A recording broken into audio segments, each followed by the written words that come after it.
Hello and welcome back to another episode of Red Dot Forum Camera Talk. It's for our first for the year 2024. Exciting. Hope everyone had a happy new year. We are back with you following all that, and we had an exciting episode just before the end of last year, which you should definitely check out if you haven't seen it. It was us doing the things that we say we're never going to do, so that is your one chance. That's right. You can go look at that. Never again. Never again. Until maybe next year. I don't know. So I am David Farkas. I'm joined by Josh Lehrer, Hey, everyone. my co-host, and producing the show, we have Jose Rivera. Hello, hello. All right. So today's topic, shall we? Oh, yes, it's a hot one. What are we talking about today, Josh? Well, if you've watched this show even a little bit, you know what one of our most used, maybe overused phrases is, it depends. And we joke about it, but Right. ultimately what it depends means is you want a recommendation. You have a question. We want to answer it, but we say it depends because we need more information, we need more context, a better understanding of the variables at play. So we did an episode in 2021 called It Depends, where we talked about this. But of course, that was 3 years ago, or however long. Two and a half years ago. I don't know the month. So now, between then and now, there have been a lot of new products, a lot of new questions, a lot of new capability that the equipment can do. So we decided, because we've been taking lots and lots of questions since then, that we would say it still depends. Because it does. And revisit this topic, which is one that we encounter dealing with individuals every single day. true. To try to do our best to inspire you and give you the ability to make the best possible decisions when it comes to your photography and your equipment. Yes. And the reality is, and why we frustratingly say it depends so much, when asked, it's like, can't you just give us a yes or no or this or that answer? Right. And maybe we could, but we're also not you. So we can give our informed opinion and say, I would do this for this type of scenario, but you may not be shooting in that scenario. You might have other photographic goals. So we want to help you make critical thinking decisions. Exactly. Go through the whole thought process of why you might choose one thing versus another. That it's not just an absolute, and you shouldn't just take our word for it. If I say, well, this is the best lens ever, that's the only one you ever need, and I don't know, maybe it's this 90 is the best lens you'll ever use. Well, I want to shoot, interiors, architectural interiors. The 90 is probably not the best for you, right? So what may be really good for portraiture won't work well for architectural interiors. What may be a really good landscape lens may not be as good for street photography. Or even what might be a good camera system for one thing may not be the best choice for another. Correct.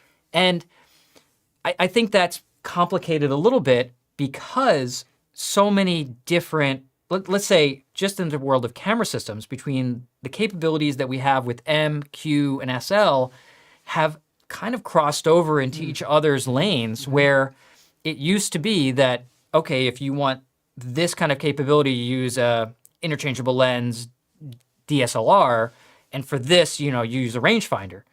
But now the rangefinder can do the same thing, and the mirrorless camera can do the same thing as the M camera. So there is a lot more possibilities and a lot more potential for multi-purposing things than there used to be. Yeah, and I think that David mentioning something, just to sort of reiterate that, is really important, is we may do certain things ourselves. We may use certain pieces of equipment or recommend certain lenses or get excited about certain lenses, but that doesn't automatically mean it's the best choice for everyone watching or for anyone watching. Right. The goal is to use the knowledge and the wisdom, for lack of a better word, fake wisdom, that we provide, and also that you glean on your own journey, to take all of that information to help you ultimately make the best pictures. Yes. Because I think 70 or almost episodes in, almost 4 years of doing shows and many more years of that being in the world of Leica, ultimately it is about the pictures. Sure. Unless you're talking about collecting, then it's different. But And I'm it's talking about the about cameras and lenses, yeah. Talking about photography, it's about the pictures. Sure. About making pictures that you like or that satisfy your objective when you're making those images. And that's kind of what we're talking about. And to steal Josh's saying that he said a million times if you go back through our other episodes, which is, we live in a very fortunate time. We are spoiled with choice. Yes. More so than ever before. So when I was starting my photographic journey, a number of years ago, when I was just a wee tot, this was science fiction. This didn't exist. Most of the things on this table, I couldn't have even fathomed existing at that time. The capabilities that we have in terms of resolving power, speed, low light ability, dynamic range, even the performance of these lenses versus what we had then, 30-ish years ago. This is a whole new world that has opened up as potential for photographic pursuits that we could have only dreamed about. I think one of the fascinating aspects of where Leica is now is 10 years ago, 15 years ago, you really did have to make some level of compromise to get into Leica. It may have been compromise in speed, focus performance, low light performance, availability. I'm not going to say price point just because that's not really a factor in this particular discussion, but sure. Now, though, there's very little compromise you have to make because Leica has come so far, like you're saying. Yep. And what I feel is a relatively short amount of time. Sure, we all know there are some areas they're still lacking. No company is perfect. But the ability you have now between the current systems and then some previous systems to do almost any kind of photography without compromise, without saying, oh, I'll get this because I'm passionate about Leica, but I know I'm giving up certain features. Now, you really don't have to do that anymore in 2024. And that's going to continue to improve, which I'll mention. You talked about our last episode, which was our wish list episode, where all we did for 2 hours was speculate about the future of Leica. We're back to our normal selves. We will not be doing that. By the way, I want to call out my favorite comment that I've gotten so far in that episode. Yes, tell me. The comment was simply too much speculation, and it's like that was the entire episode. Yes, I know. Well, we don't speculate about future products. We don't know what's coming next. We're not gonna get into like what may be next for the SL or for the Q or them. We don't know. So we had some serious fun doing the wish list episode. We did. Maybe next Christmas or this Christmas we'll do it again. But for now, everything we're going to talk about will be grounded in the current or previous Leica product catalog. Right. So just be aware of that. What should we start with, David? I want to start with, pull up our list. Sure. We got a bunch of questions ahead of time we're going to cover, but also we'll take questions live like we always do. Why don't we talk about some of the higher level stuff down at the bottom? But I'm going to ask you. Okay. So landscape photography obviously is really popular, something you do a lot of, something our viewers do a lot of, and I've done as well.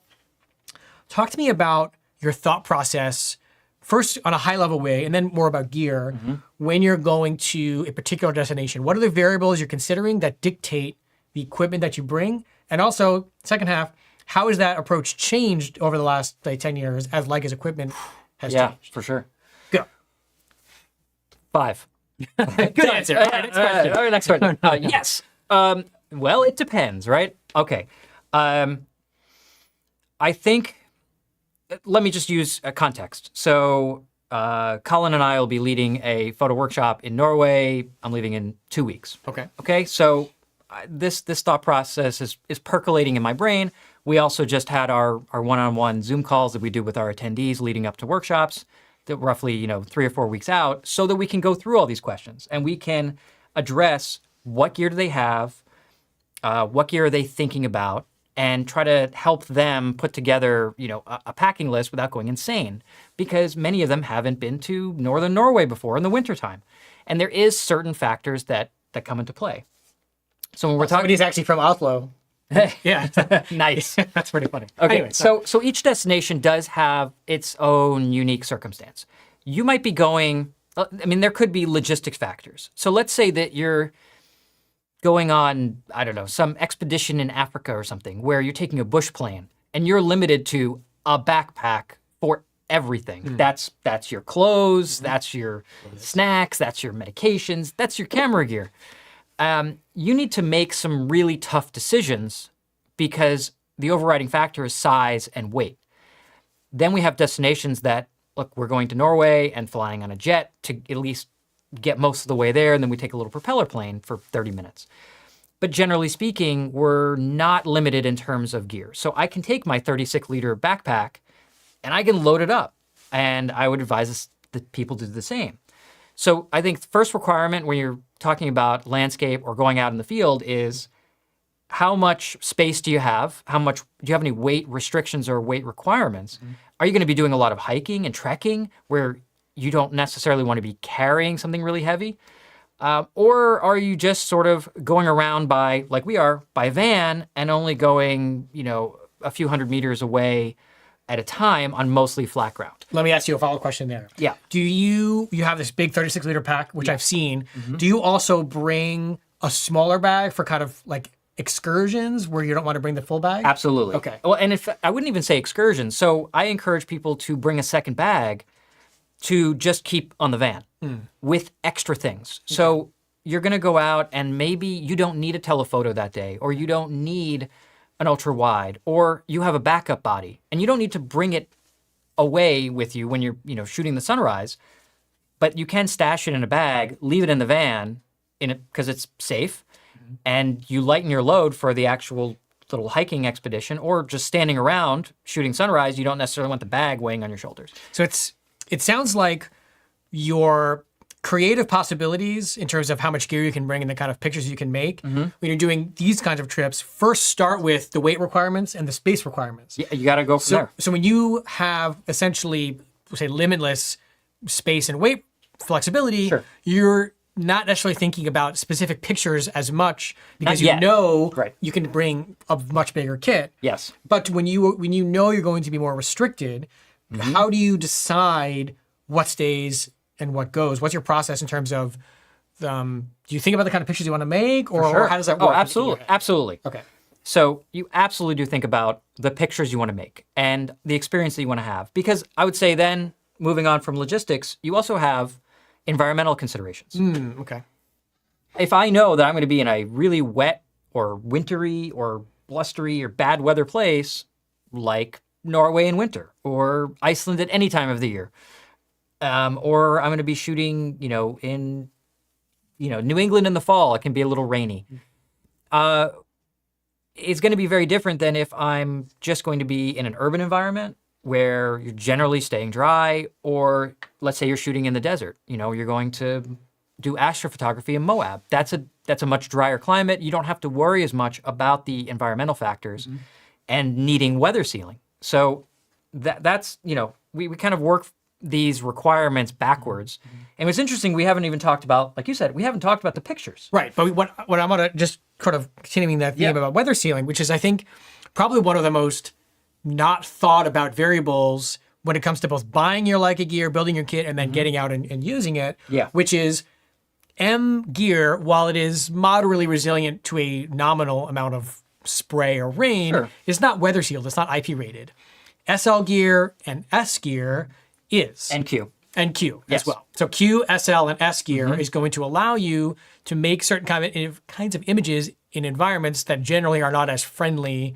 Correct. I'm not now. Someone in the chat will go, but I took my M in a waterfall. Yeah, and a lot of people do. It happens, but I'm talking about just looking at top-down view. Yes. And what David's saying here, which is he's thinking about environmental factors in terms of what the gear is going to be enduring, especially when he's using it, and that's also dictating what's going to go in his kit. Right. Now, working from there, then you can also say, well, I might have unlimited space, but if I have weather conditions that I'm dealing with, or I have, let's say, speed requirements where I need to be working very quickly, then, this is also something else we're going to get to later, but I'm just going to touch on it briefly, which is zooms versus prime lenses. Oh, very true, yeah. Now, if I'm shooting an M kit, obviously, I have prime lenses.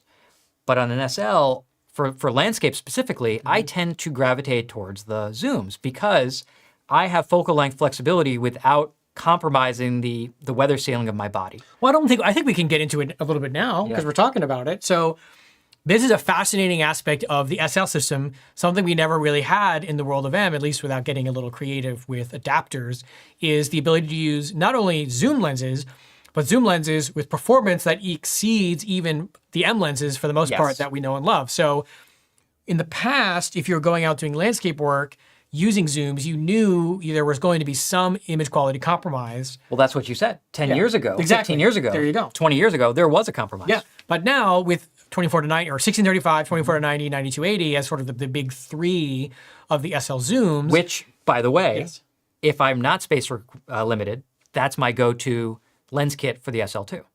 So I'm going to be packing an SL2. Someone said be specific. I'm being specific. There we go. We're getting there. 1635, 24 to 90, and 90 to 280. Yeah. And generally, I will take a backup SL2S body. Yeah. Okay. And we could talk about backups too. How far away are you from getting another camera? Yeah, I can't tell you how many times I've talked to people that have been on a trip, have had something going, either a problem with the hardware due to randomness or something got lost, stolen, or fell, and they didn't have a backup, and their entire trip, they were using their phone because they didn't have a backup camera. So Right. I think the more elaborate, the more distant, the more complicated the trip becomes, the more important having a secondary camera is. Sure. And it doesn't have to necessarily be the same camera, like David's saying. He has an SL2 and an SL2S. You could even bring an SL2 and a CL or a TL2, something that takes the same lenses, just anything so that you're covered if something happens to your main body. I mean, I think in the past where I haven't traveled with a backup body, where I've had an SL2 kit, I've used, say, a Q2 monochrome as my backup body. I mean, it's also serves a secondary purpose, but what you're still able to take good pictures with what it. I like too is that Q2 monochrome, SL2, same battery, same charger. Exactly. So that's less charges you have to bring and less thinking about, okay, swapping things and Correct. it's just all the same setup, which is Correct. another variable that I think about when I'm packing. So for example, I said you could bring a CL, you could bring a CL and you could bring an original Q, for example. You could. Same battery. Same battery. charger. Or Q2, SL2, or, well, there's only a few, because if you go M11, Q3, SL2. Q3, SL2, right. Yep. If you go M11, well, you're kind of M11, M11P, M11 monochrome. Perfect. No problem. Okay, so, Well, yes. I mean, there's actually some relevance there because I do know a lot of people who say might have an M11 for color and then an M10 monochrome for black and white. But logistically speaking, it does make a lot more sense to have two of the same cameras that share all the same accessories. That's fair. I mean, all of that too is like about budget and practicality. Yes. You know, the M10 monochrome is an amazing It camera. is. But It I is. agree, like in a perfect world, yes, if in a there's an perfect world. option available that shares the same battery and charger, that's always ideal. Correct. Just from an objective standpoint to have them. But And also usability, being able to pick up, essentially having an SL2S being a backup to an SL2, you're using the exact same camera. yeah. Having an M11 and an M11 monochrome, they're basically the same camera. Yeah. I like this question because it kind of is the inverse of what we're talking about, but it's getting my brain going, which is I'm traveling to both Korea and Japan for the first time. I'd love to pack only a light kit, QP, sweet camera, and M10P plus 50 lux, but tempted to take, screensaver, tempted to take a 35 chron and 90 home rate. So, Let's wrap up the landscape. what I want to get at though is travel. like, is when you're thinking about traveling light, Yes. you have to ask yourself, are you traveling light because you're limited by how much gear you can bring, like David's talking about? Or are you traveling light because you don't want to carry all this stuff with you? But David makes a great point about bringing sort of your overarching main kit. I'm not going to get specific whether it's M or SL, whatever it is. Don't feel like you're bringing too much because then you're going to have your sort of excursion, your outings bag, Sure. to then bring pieces and parts of that kit depending on what you're going out and doing. That was my point. Yeah, and I could even, I mean, actually, I'm going to just kind of remember that in terms of bringing a slightly different setup. Even when you're doing lighter weight travel photography, I still think it makes sense to bring, say, a Q along with an M kit just for going out and not having to carry anything else. You know, there is benefit to that at all levels of having something smaller, lighter, easier. So that being said, let's say that you want just a lightweight excursion. Even on your landscape trip, there's always opportunities to shoot, local color and interest, right? Or as you're arriving, you might get someplace. Let's say you're overnighting in Oslo to get to Norway, or you are spending a day in Reykjavik if you're doing an Iceland trip. Very often you're arriving early or staying late just because of travel arrangements, and you're there already. Why not take advantage and explore?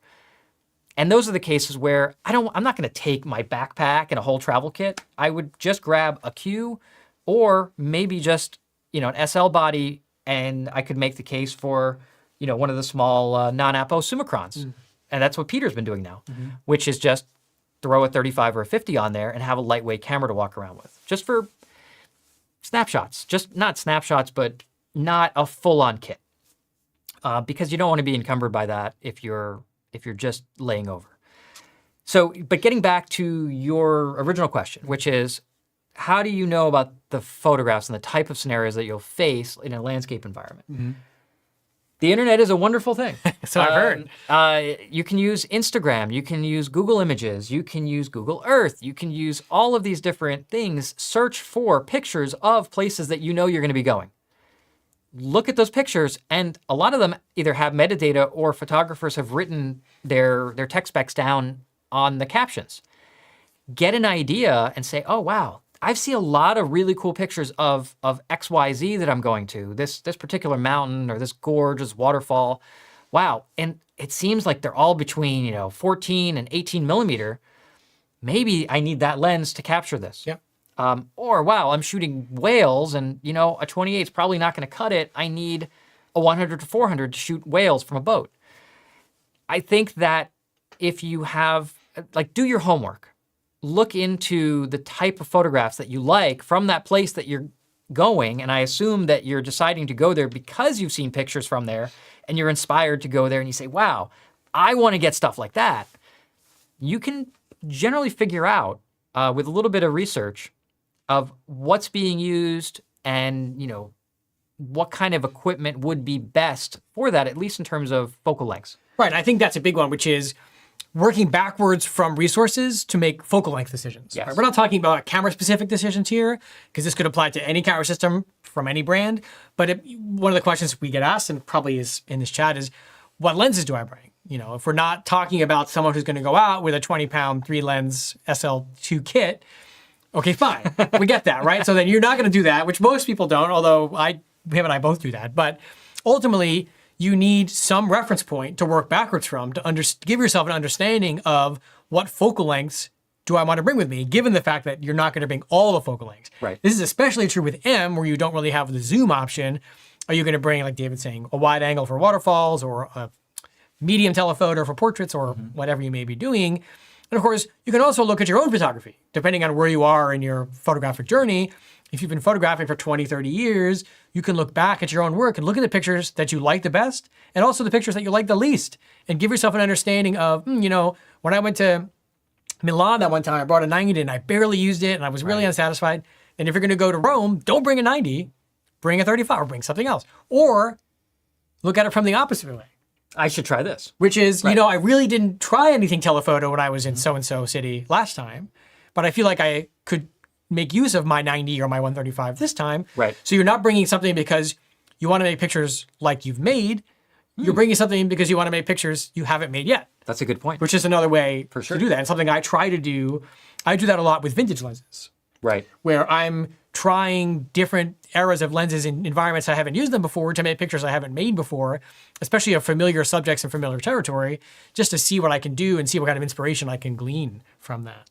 What do we got? That's a lot of things. Jose, I'm going to count on Jose for this because we've been talking a lot. So Jose, you want to? Yeah, we should mix in some viewer questions so we don't get too caught up in our own stuff. Yeah, we're getting some questions and also some comments about people's kits and what they usually take. Okay, or sure. depending You can fire on off a where you're few. Going, so Yeah, let's make it collaborative. couple of questions. Okay. Yeah, let's go. Okay, let's see.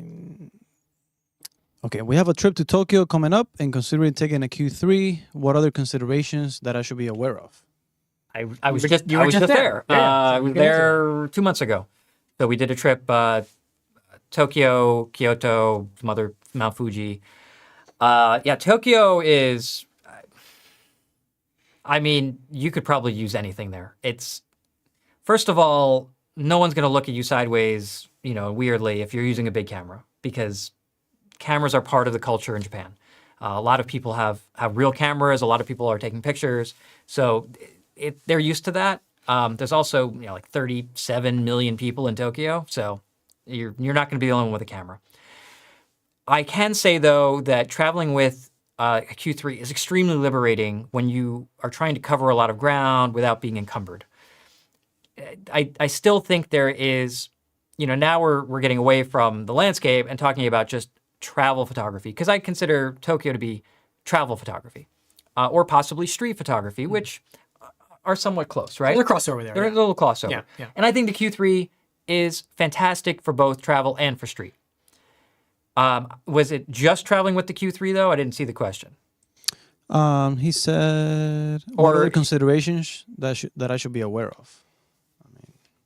The consideration with the Q, the original Q, the Q2, the Q3, the consideration is always, are you okay with just a 28 millimeter? Yeah.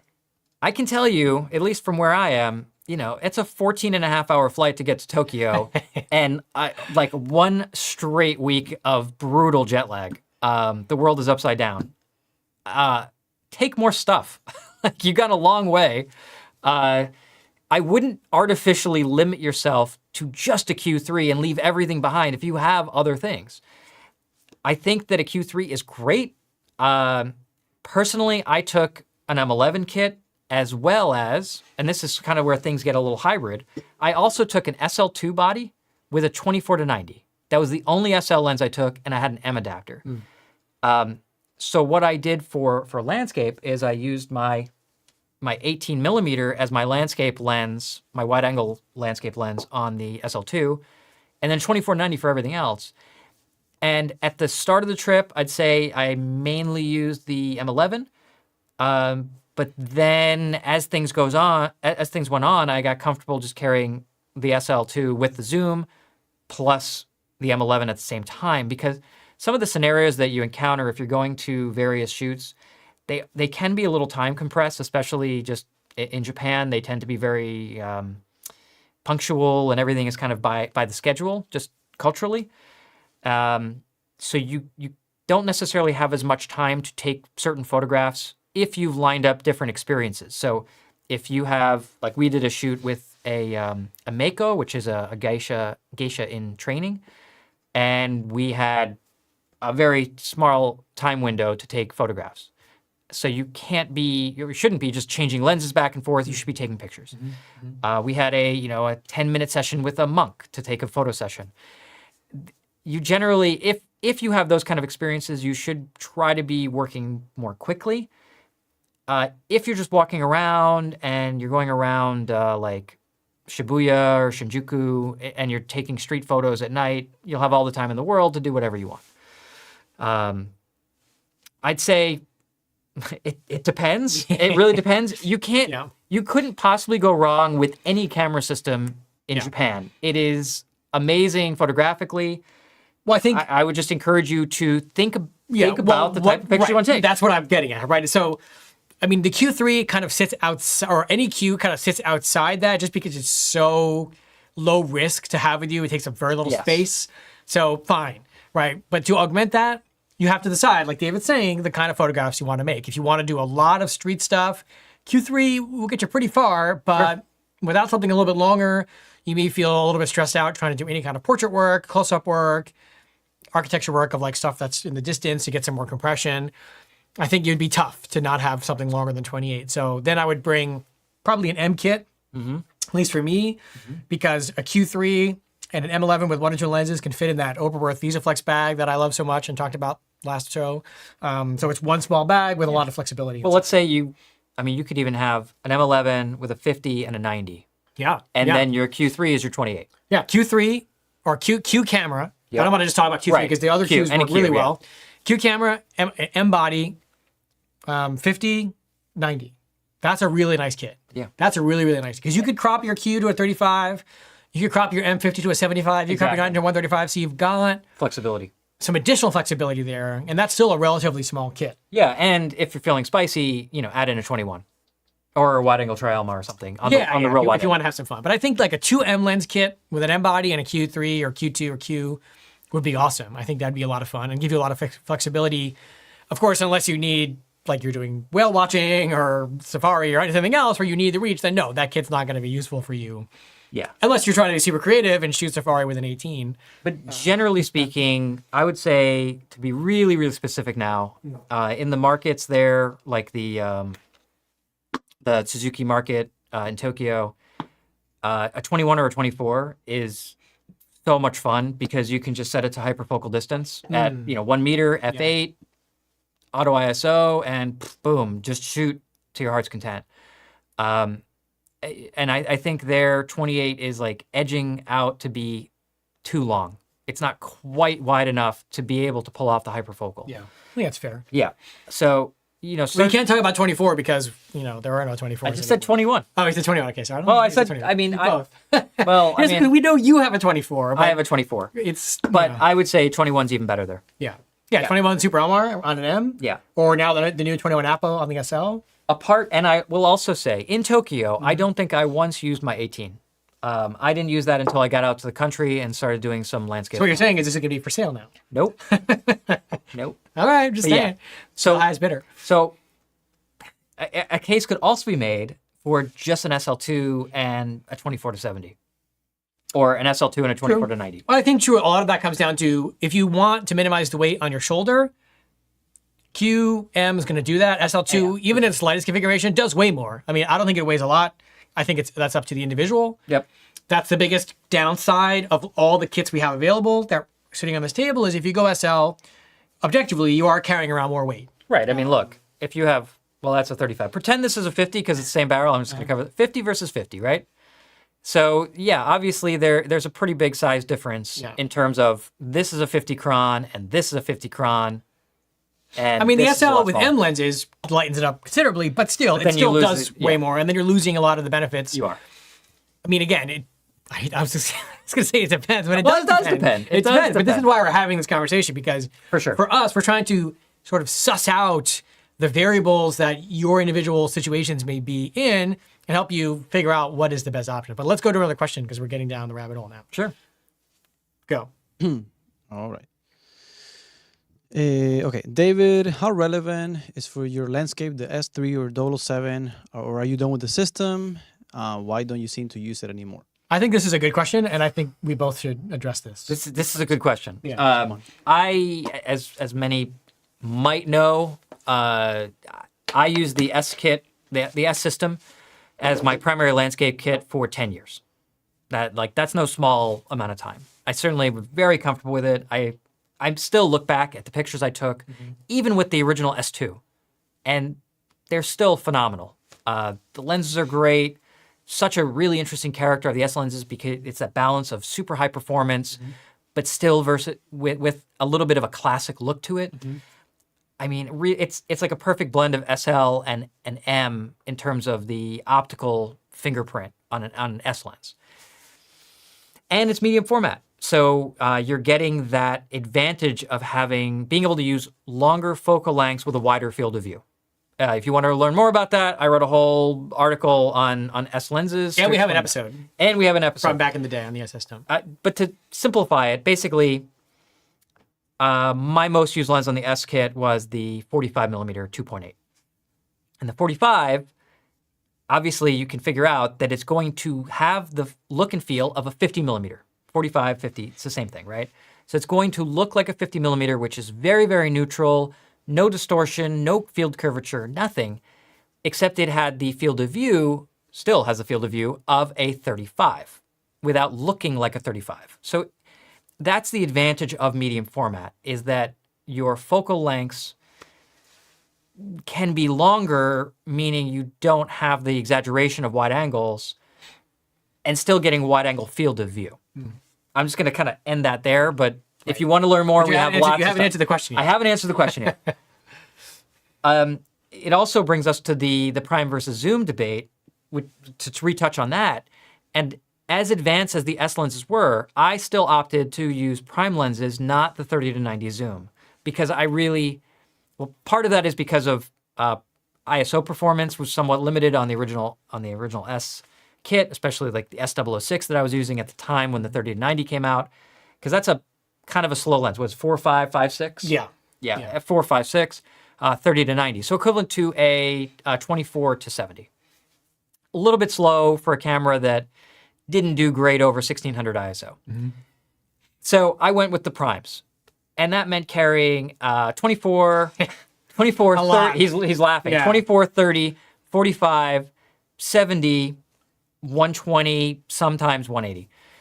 And all of that was in one backpack. I got some really good exercise. Because if you think SL gear is big and heavy, You don't even know. like try carrying 6 or 7 S lenses on your back all day.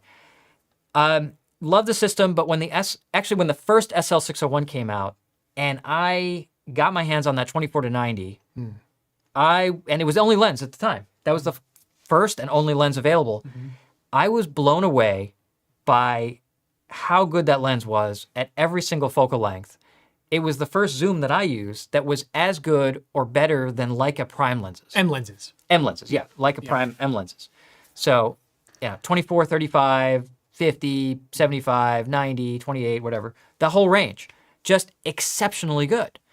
It changed in my mind what would be possible in terms of landscape photography, because I did shoot the S lenses. They were prime lenses, and it meant a lot of interesting management to try to, when I'm shooting in wet and nasty places, especially with the lens mount on the S cameras, 82 millimeter. Huge, yeah. It's just a huge opening. It's like sticking a bucket under the sky. So you'd have to go through all sorts of song and dance to safely change lenses. And having the flexibility of the zoom, I started working the original SL into my landscape kit while still having the S, at that time 007, as my main camera. But when the SL2 came along, because a big advantage, I'd say, of the S was that it was 37.5 megapixel, call it 40 megapixel. And the SL601 was still lower, it was still 24. But when the SL2 came along at 47, and then and I think the kicker was the image stabilization, the exceptionally good live view experience, and then Leica fleshing out and introducing the 1635, the 9280. The flexibility and the capability of that camera and the speed just overcame any kind of potential disadvantage to not shooting medium format anymore. And I guess that's why I've drifted away from it, and why I'm so diehard on the SL2 now. I think there's also the practical aspect, which is the nature of our jobs, which is, as Leica store people, we're always using what's current because that's what we're talking about every day. Doesn't mean we don't use the older stuff. I mean, there's half of David's lenses for his M are not even in production anymore. And it's true. I use lenses from the 70s more than I do from the 2020s. But the nature of our jobs is that we always need to be up and up on the latest and greatest. So new lens comes out, we're going to do a show on it, we're going to use it, we're going to travel with it. So that's the S system in its heyday was what we used because that's what cutting edge. That was cutting Bleeding edge. And nowadays SL2 is where it's at, M11, so we're using that. It's just practical for us because that's if you look at the questions in the chat, even 90% of them are about SL or about M. So I don't think the S system has gotten any worse over time. I think it's still exceptional. I think the lenses are still very unique. And the reality is they've depreciated significantly. So if you're getting into the system for the first time, it's a bargain. You can get a lot of camera and lens for your money. But I think you need to understand the limitations before you get into it and determine if what you're looking for is suited by what that kit can offer. So I still think there's a place for it. I just don't know if it's as right for as many people now with an SL system being a thing as it was 7 or 8 years ago when we didn't have the SL system at all. Well, 8 years ago, Or certainly fleshed out to the point of, I think we counted up how many SL lenses there are now. Now it's tough. I've lost count. There's a lot. Yeah. Well, they've come with so many lenses in the last couple of years. It's like, and I did see a question here somewhere. I glanced that. Well, but aren't the SL Apo primes the best? Yes, they are. Yeah, that's an easy question to answer, right? If you ask what are the sharpest lenses Leica makes, I can say the Apo SL primes. Some questions are easy to answer like that. Yeah, that doesn't depend. That's subjective. Yeah. I mean, the 24-90 is better than the M lenses, but not as good as the except for a few, like 35 Apo, 75 Noctilux. But the 21 through 90 SL Apo primes are mind-blowingly good at all, like every focal length, every aperture. It's as good as it gets. And before I forget to mention, just talking about what we do, which I always thought everybody knew what we did, but I think a lot of people think that we're just YouTube hosts. We are. Because David and I... We actually live at this table. It feels like it. David and I get a lot of... just getting off topic for a second, but David and I get a lot of great feedback from people that we meet in person, who come into the store, who email us, who call us, whatever, that you guys watch the show, you learned something from the show, you laughed at us, either at our expense or laughed with us. Either one's fine. And you genuinely do enjoy the content that we provide, which we're grateful for because we do it because we love it and we give it to you for free. So one of the things we get a lot is how can you guys viewing keep us going, keep the show going, keep the content coming, and also just show your appreciation for what it is that we do because we love it. And so I think I should make it clear that the reason this show exists is because of Leica Store Miami. So Leica Store Miami, Coral Gables, Florida. That's That's us. Jose, everyone you've interacted with, we are Leica Star Miami. Lorena, when she's in the chat. Lorena, Kirsten. Peter, the whole team. If you've seen any of our emails, we've had like our little Brady Bunch style thing. Yep. We were in LFI with the whole crew. We just sent out a lovely holiday email with this picture of the whole team, which I can't believe how big it's gotten. So Seriously. I have no shame in saying this because we would not be here without Leica Star Miami existing and without the support of everybody watching. So if you like what you see and you're enjoying it, the best way to keep it going is to support us by shopping at Leica Star Miami. You have access to us. You have access to the products and services that we offer. And we love to get excited about getting you guys excited about Leica gear. So I don't want to shamelessly plug us too much, but again, there do see some viewers who don't realize that connection is there. So I wouldn't be doing my job if I didn't mention that. You know, obviously there's a lot of amazing Leica stores all over the world. I've been to many of them. The people who work there are incredible, super hospitable, and we love that. We love the whole ecosystem, and there's lots of business to go around. But again, if you like what we do and you go to leicastarmiami.com and you see something that looks cool, order it. We certainly appreciate it. And if you do, if you see something on the show and one of our older episodes and you order it from that, let us know, because we love to know what it is that we're saying and doing that actually makes sense, or if it's just rambling nonsense and it doesn't make any sense at all. Sometimes it's rambling nonsense. I feel like it's 90% rambling nonsense and 10% There's like little nuggets of truth in there. So I just wanted to mention that because I recently got a lot of feedback of people who genuinely, they want to know, like, how can we support what you're doing so you keep the shows coming? Because we're getting on 4 years. Isn't that crazy? Of the show. That is crazy. In March, it'll be 4 years, which blows my mind because I feel like we just did our M episode like 2 months ago, which was 4 years ago. And man, we've come a long way since then. So I just wanted to mention that briefly. I am grateful for everyone who reaches out and for the kind words about the content we produce. It is a team effort. A lot of stuff goes on behind the scenes that doesn't involve us, and we appreciate that as well. So for sure. Yeah, please hook us up, okay? That's all we want. That's all we ask for. Anyway, moving on. Back to the topic at hand, which is the zillions of questions we are most likely getting in the chat. But let's just cover. So finish up in terms of putting together something for travel, street photography, and you know, it's interesting as we're talking about this. I am also reminded that we did entire episodes on gearing up for travel, gearing up for street photography, and gearing up for landscape photography. Yes. We went into all this in depth, but again, it was a while ago because we've been doing the show for so long. Yeah, that half the things on this table weren't even out yet, which is insane to think about. That we've come that far that fast. It's really, when you think about how much Leica has put out in the last 4 years since we started the show, it's kind of amazing. It's crazy. Now, if they could just deliver those things, that would be fantastic. So, yes, there's, to kind of bring this back, right? So we're, just to remind everyone we're talking about, okay, now what if we're building out a travel kit? Okay, what are the requirements there? You still have your travel requirements. For instance, is it travel where you're going with your family somewhere else and you need to bring a bunch of other stuff? Like you're going skiing. Well, and you have a giant ski bag and equipment. Okay? You probably don't have room for a photo backpack in that scenario. Yeah. Right? You're going to need to pack a lot lighter. Or you're going to need to use a packing cube or a little gear pouch or something to stash your camera in to put in your gear backpack. Are you going hiking on a regular backpacking trip? Again, let's say it's a family outing or with friends where you're not going on a photo-specific trip. This is something that I think we hear a lot, which is, you know, in our minds, it's like, well, everything's only about photography. So what do you mean?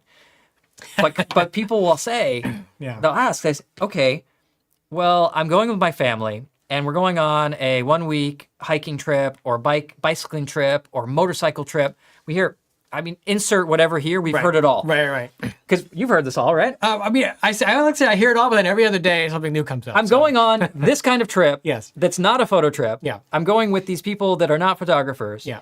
I want to take pictures, but I don't have a lot of time, space, whatever.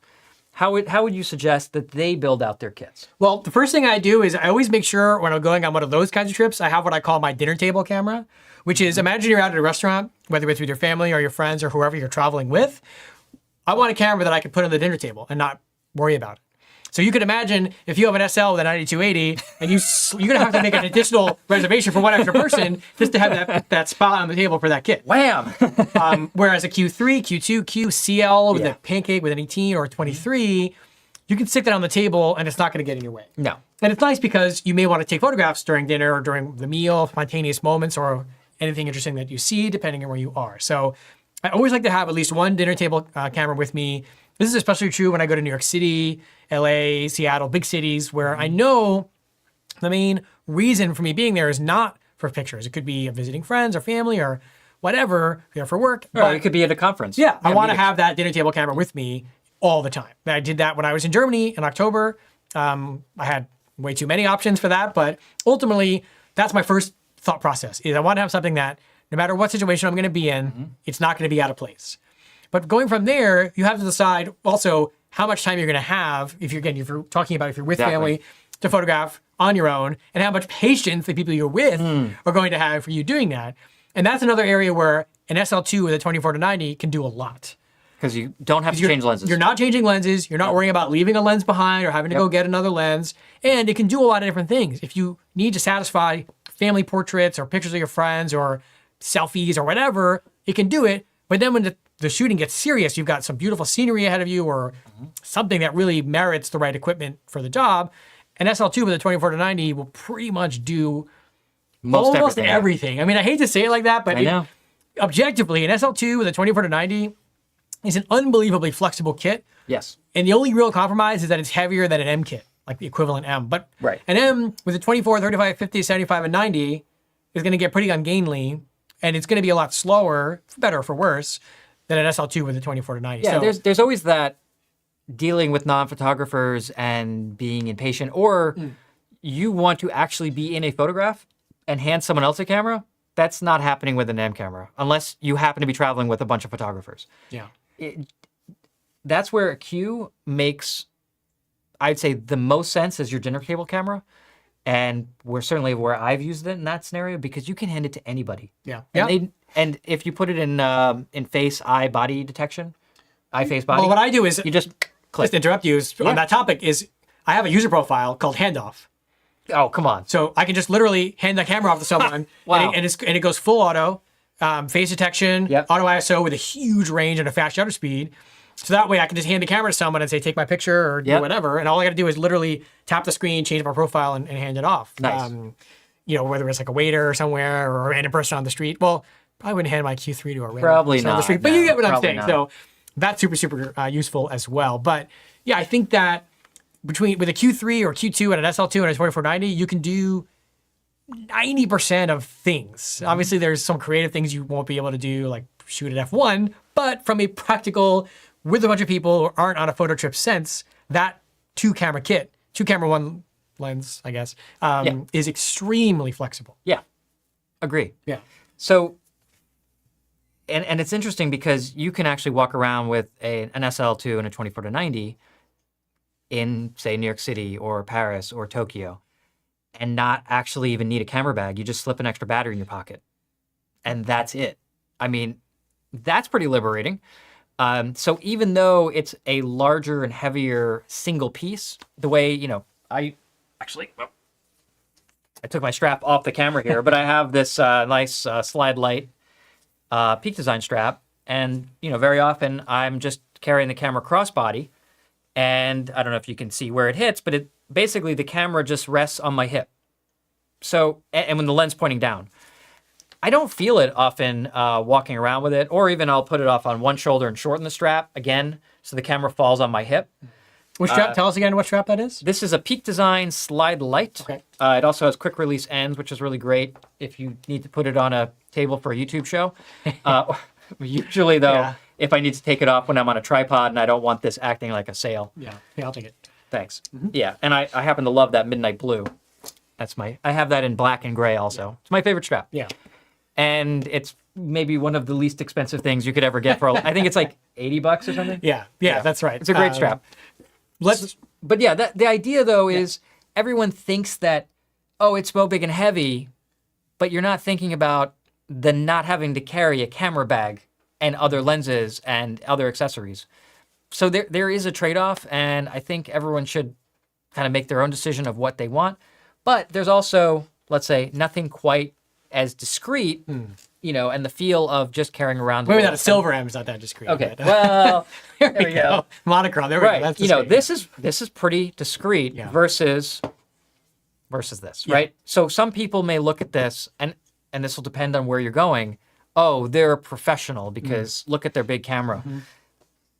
This one certainly, I think that is the value to the M system. Yeah. And why, even given the flexibility of the SL2, in most scenarios when I'm in an urban environment, I favor the M system because of that. Because it's just less intimidating. It's less intimidating. Yeah. I can just easily, and I can do pictures, kind of shoot from the hip, use my thumb, which we talked about that.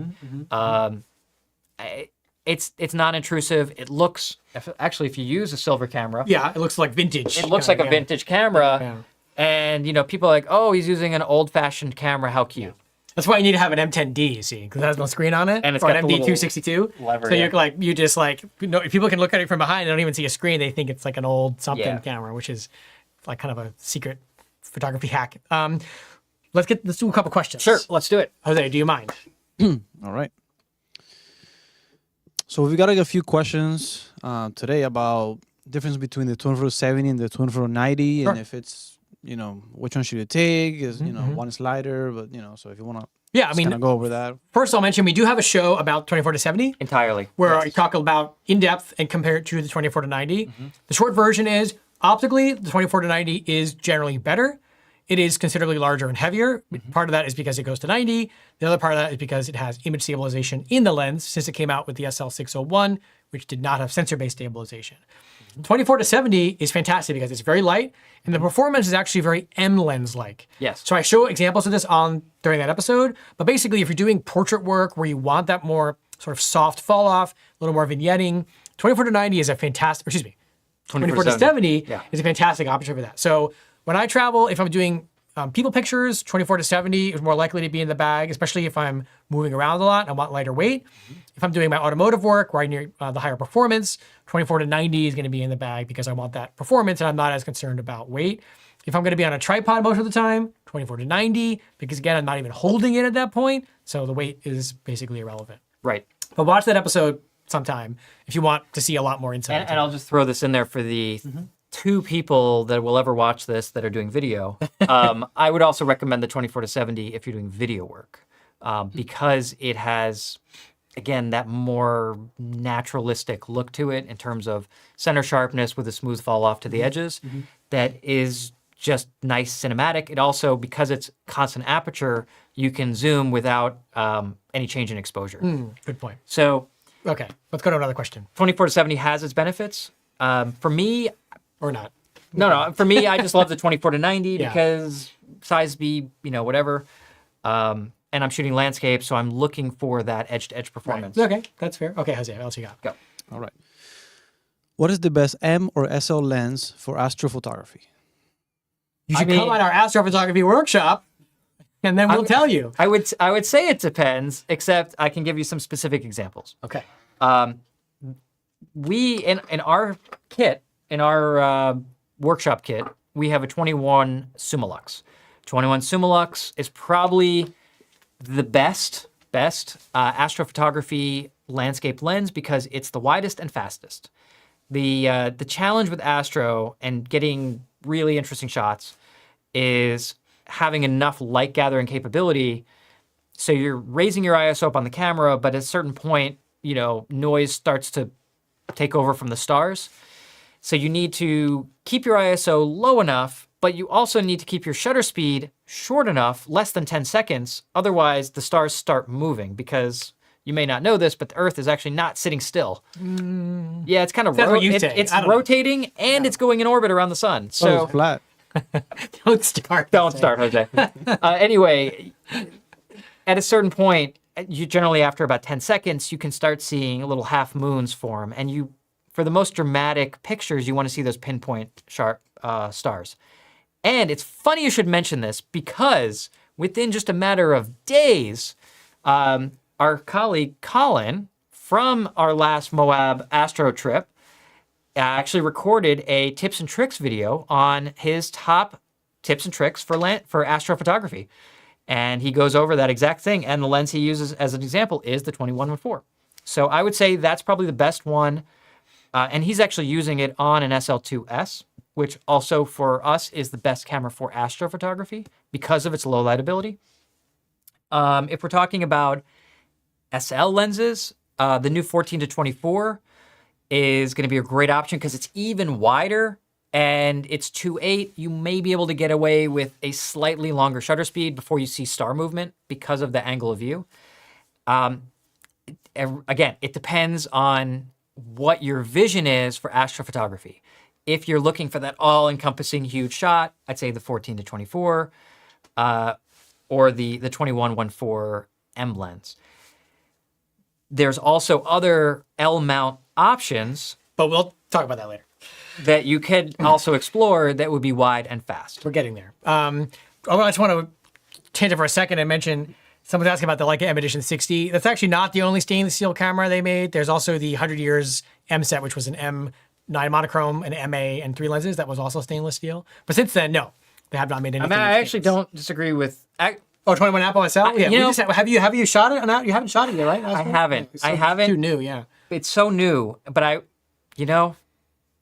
the 21 Apo Summicron would have an advantage over the 21 Summilux M lens. Oh, huge advantage, yeah. In that it's sharper wide open than the Summilux is stopped all the way down to f8. Yeah.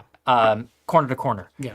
So one of the problems with these really wide, really fast lenses, and it's whether it's the 21-1.4 or other L mount lenses, non-Leica ones, they tend to be sharp in the center and then they fall off to the edges, which, again, depending on your composition, may not be amazing. I could actually see if 21 is wide enough for you. I think the 21 Apo Summicron, I'd probably be willing to give up that one stop. Yeah. For the just mind-blowing performance wide open corner to corner. Yeah, I so think on that's a the great suggestion. SL2S, it would be great. I mean, I've used the 21, not for astrophotography, and it's insane. I mean, Yeah. sharper corner to corner, no distortion, so I think it will be great for, Yeah. for astrophotography. Just a little hard too, to so. get right now, but that'll change. That'll change. It'll free up by next year. Yeah. Or wait, we are next year. This year. By this year, yeah. By this year. Let's do one more question, and then I want to show some fun stuff. All right. What's your favorite look on the what's your favorite look? The Noctilux 0.95, f1, or 1.2 using an SL? Well, it depends, right? I knew. Yeah. Well, it does, because my favorite look is going to be dictated by my creative objectives in that given moment and my subject matter. So, excuse me, the Noctilux 0.95 is the highest performing of the three. So if my objective was to have the sharpest possible center with fast fall off, not as much chromatic aberration, not as much vignetting, and not as much super broken up swirly bokeh, I'd use the 0.95. So that's, I don't know what situation that would be, but whatever that may be, I've shot automotive stuff with that. The 1.2 is the exact opposite. So the 1.2 is extremely soft all over the place, including in the center, moderately sharp in the center, but it falls off really fast, has a lot more vignetting, totally different look. What's nice about the 1.2 is it's pretty small. It's got a 40mm filter thread, which is really convenient, especially if you have Q2 monochrome or Q2 with you, same filter size. The F1 kind of splits the difference a little bit. The problem with the F1 is you can't get them new anymore. So you're looking at vintage lenses. They can be a little bit more delicate, a little more finicky, and considerably more expensive, harder to get serviced. So that's a practical aspect. The coatings are not as hard as the newer ones. So I think, as I said, it depends on the look you're going for. I like all three of them. I'm huge fans of the three Noctiluxes. We have a Noctilux episode where we talk about that in depth. All the Noctiluxes are pretty much my favorite modern or somewhat modern lenses. I don't use the original 1.2 very much because they're just so expensive that if I dropped it But we have the classic line. spilled beer on it, that would be a disaster. But the three lenses that you talked about, all are going to do something different. So you have to decide. And you should also look at our bokeh episode that we did yes. just a few months ago. Yeah. And we tested a lot of the different lenses to show the different characteristics that the bokeh has that's so unique, even between, Summilux bokeh versus Summicron bokeh versus Noctilux bokeh. But there really is a difference. While we're on the topic of vintage, I do want to cover some cool stuff that I brought. Just a couple Sure. of things. So as Leica lenses in general across the platforms have gotten to this level of mind-blowing performance, every now and then it's nice to go backwards by a lot. And what I mean is, it's nice to have a super sharp, super crisp image. It's quite satisfying, but it can also be fun to have something that's not sharp at all, that's got wild bokeh, aberration, vignetting, super fast fall off, softness in the center, character that's very, very difficult, if not impossible, to reproduce after the fact. It certainly is not going to look the same. So what's been difficult though is vintage lenses, the supply has really shrank in the marketplace over the last few years as demand has gone up considerably because ironically, the question I get often is, well, how is a vintage lens going to work on these hyper-modern sensors, the 60 megapixels, 47 megapixels? It's going to look horrible. It's actually the opposite. The newer cameras, M11, SL2, SL2S, have made vintage lenses so much more usable and beautiful because of how precise you can be with focusing via live view, how you can use an extremely high quality EVF or LCD to use the lens's inherent characteristics and flaws in real time to make images that are just the way you like versus having to be surprised by it after you take the pictures, which can be fun, don't get me wrong, but from a practical sense.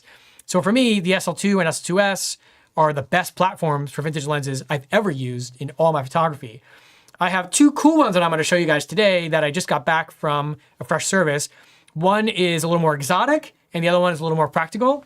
I think I like to call this the 9 o'clock Josh show. That's right. I love this show. I love this stuff. So the first one is... I think he has a timer on his phone. I must, yeah. So the first one is my favorite iteration of the 50 Summilux, which is the version 2, pre-aspheric. This particular one, let's get a close-up here. There we go. Oop, let me get this out of the way. This particular one I just got back from DAG, where it was given a CLA. And these are fun. It's an E43 filter size. It's got a nice gold coating on the front. And this is almost like a baby Noctilux. This gives you a very Noctilux-esque type of look with a very, very fast fall off from center to the edges, lots of vignetting. It looks wild. And the challenge with these is a lot of these get really expensive when they come with like hoods and boxes. This one is literally all you see here, which is caps, so it's a little bit more user-friendly, meaning you don't have to worry about spending $500 on a hood you're never gonna need. These have this beautiful scalped focus ring here, which is used a lot in modern Leica special editions to sort of pay homage to the older lenses that use this from the factory. So this is, again, a 50 Summilux pre-aspheric version 2, which was made for about 30 years. So it has a pretty good production run.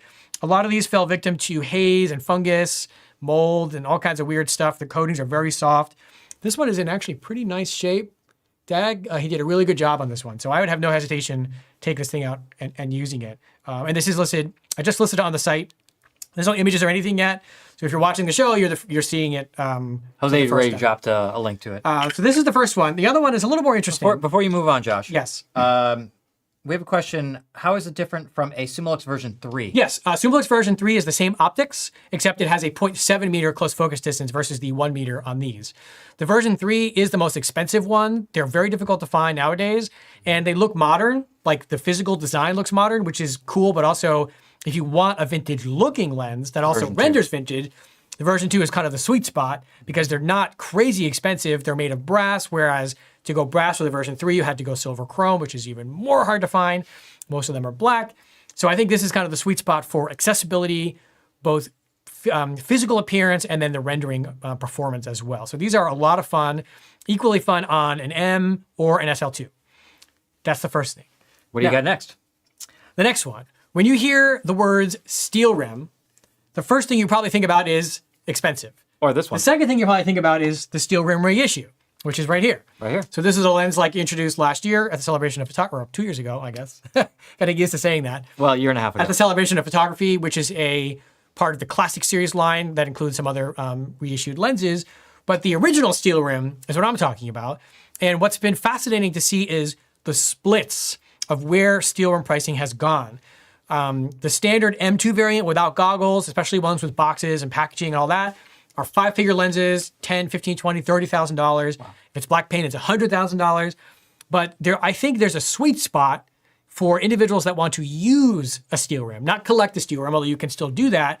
It's the one with goggles on it.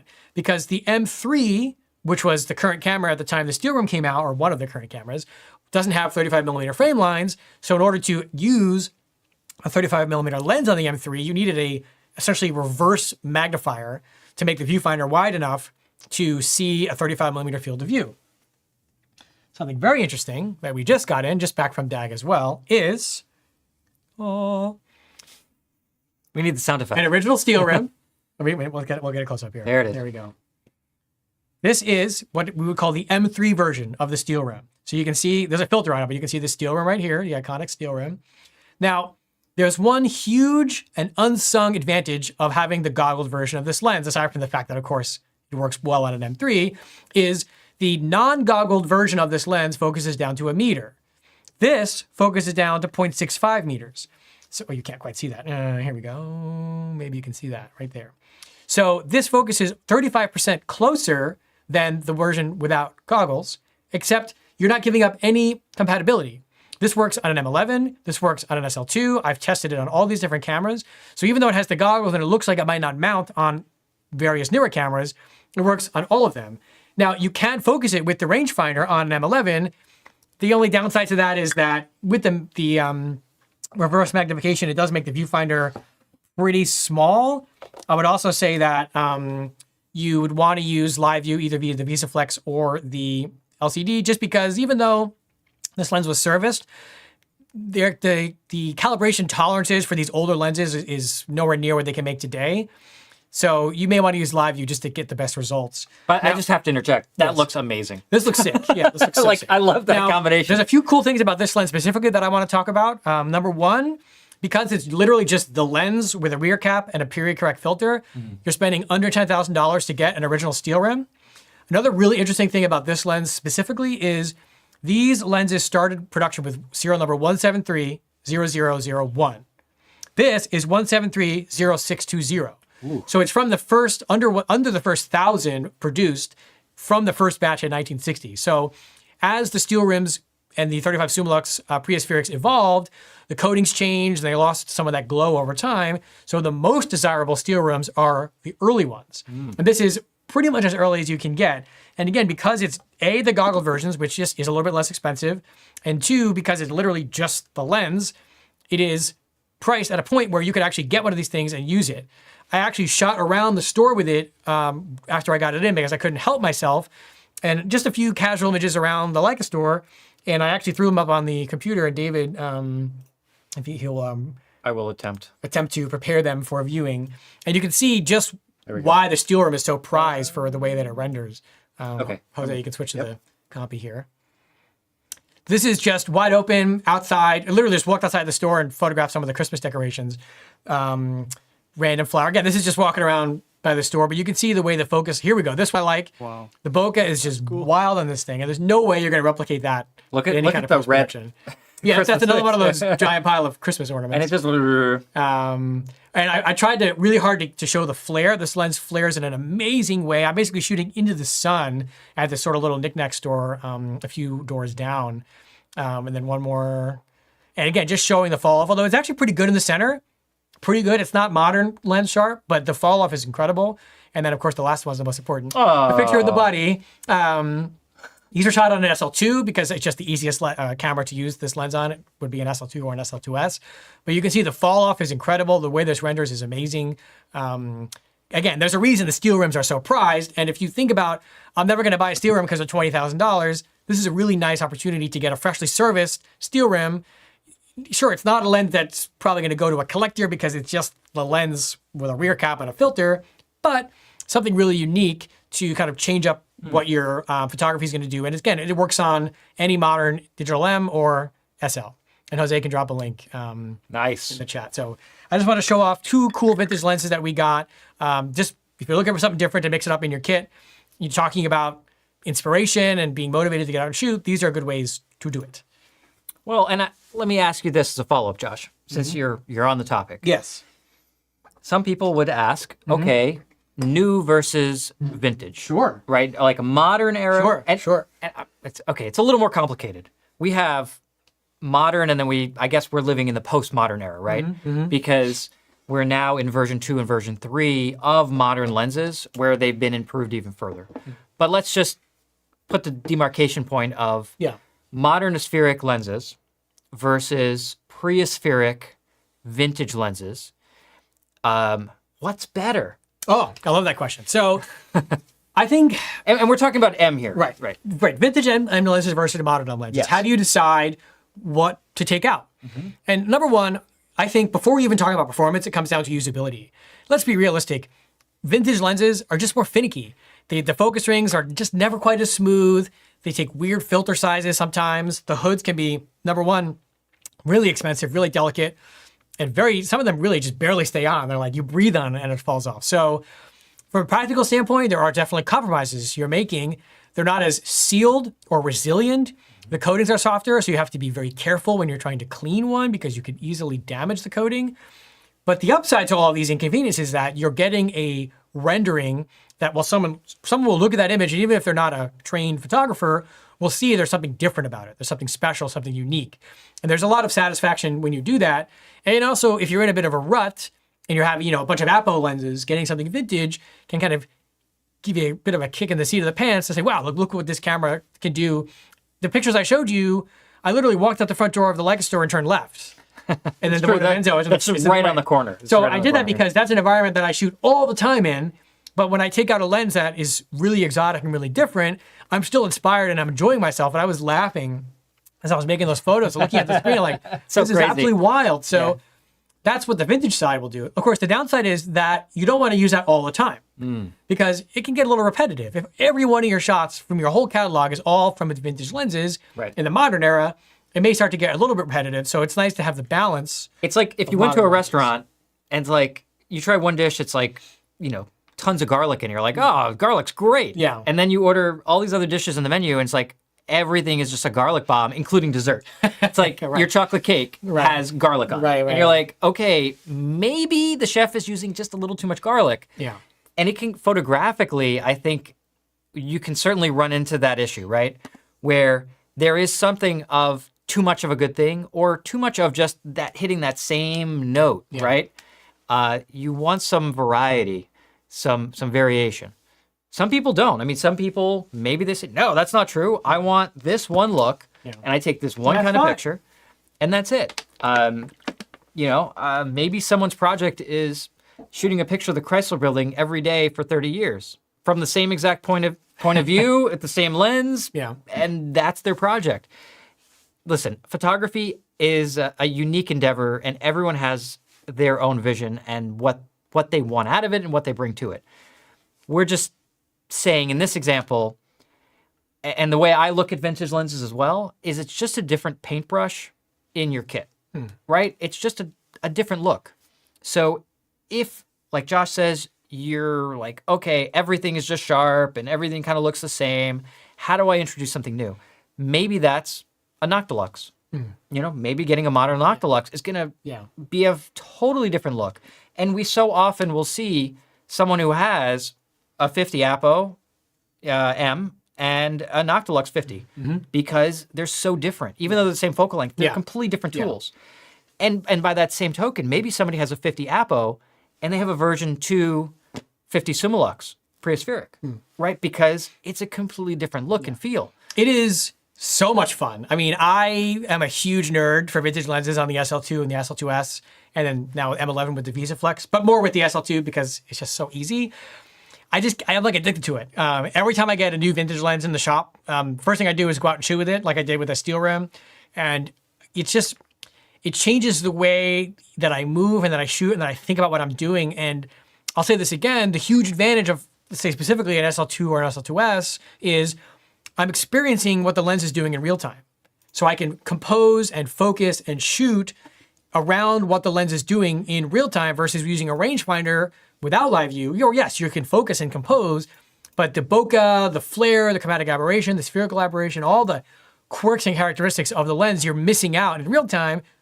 Now, again, that surprise can be fun like it used to be when we had to shoot film, but now we can be a little bit more in control of how the vintage lens is impacting our photography with these modern, super, super high quality EVF cameras. So if you have an SL2, I would encourage you to try at least one vintage M lens, even if it's like an old screw mount lens or it's an old, something not crazy expensive, just something different to play with to inspire you and make you see things a little bit differently. Yeah. Now, I'm going to ask you yet another follow-up question. Okay, Josh. fire away. Okay. So we're talking new versus vintage. Obviously, you're not going to find a brand new vintage lens. It's going to be a used lens. They're out there, but man, you got to pay a premium. Okay, look, we're not talking about the collector class here. We're talking about user lenses, right? I get it, yes. So anything, even to find some of my favorite lenses, right? you're going to have to go use to find these. But I would consider, let's just use this as an example, right? Okay. Love this. We talked about it. What is it? So they can. I know. I'm going to tell them. Okay. But we talked about this in our last episode. I'm just going to show these two lenses off here. Jose gives me a little close up. Okay. I've got a 18 Super Elmar and I've got a 24 Elmar M lens. Now these are both modern vintage or modern era lenses. These are both spheric designs, designed in the late 2000s. I think it was 2008, 2010, yeah, 6, 7, 8. somewhere when in they there. were designed and then released in the late 2000s. Yeah. Okay, so let's say these are not super old, but they were discontinued. The 18 and the 24. I still use them. I still love them. And a question came up. You can come back here. A question came up in a comment to me recently is, what lenses could actually resolve 60 megapixels on an M? Well, I can tell you that both of these lenses can. These are easily resolving 60 megapixel on my M11. There's nothing wrong with these. The only thing wrong with them is Leica doesn't make them anymore. So the only way to find lenses like this is to find used lenses. Yeah. Now, we've also encountered a lot of people who say, well, I only want to buy new stuff because, who knows what could go wrong with used things and all that. Right. So I guess bringing this back as a question, we have a big advantage in the world of Leica in that every M lens, or just about every M lens, with a few little asterisk exceptions in the footnotes here, can be used on let's say anything in the last, how many years? 70 years? Oh, wait, exactly 70 years. Correct. Wow, exactly. Yeah, I know. 1954 to today. So 70 years of M lenses with less than a handful of exceptions can be used on the most modern M11P. And that opens up a huge amount of photographic creative possibilities, which is fantastic. But some people are not comfortable delving in even to modern era type stuff, or even one generation back. Talk to me a little bit about what kind of factors you would suggest to people deciding between buying something brand new or buying something pre-owned. Sure. So when it comes to new, one of the big advantages we have with specifically new M lenses and specifically in the United States is the passport warranty. So again, this is I don't know, I couldn't speak to the rest of the world, but in the United States, if you buy a new M lens from an authorized Leica dealer like Leica Store Miami, it comes brand new with 3 years of passport warranty, which you can extend to 4 years by registering the lens online in the Leica owners area and activating the warranty extension. Passport warranty is extremely comprehensive and covers even accidental damage, excluding intentional damage, loss, theft, fire, things like that. But if you drop it, as long as you still have it, Leica will either repair it or replace it for free for 3 years plus 1 more year if you register it. So that's a huge advantage. It is. Especially if you're disaster prone. That's a huge advantage. Wait a minute. Were you? Just saying. Did you just Vanna White me? Just a little bit. Can I buy a vowel? So yes, there is a big advantage to that. Now, you are paying for that. And what you really have to ask yourself is the amount of money I'm going to spend on a new lens versus a pre-owned equivalent, saying we're talking about lenses used you could still buy new, is that difference worth it for a warranty that I may never use? I'll ask people, have you ever dropped or damaged a lens before? And they'll say, well, no. So then save $2,000, whatever, and buy this lens pre-owned, and then put that $2,000 towards another lens, expand your kit even more.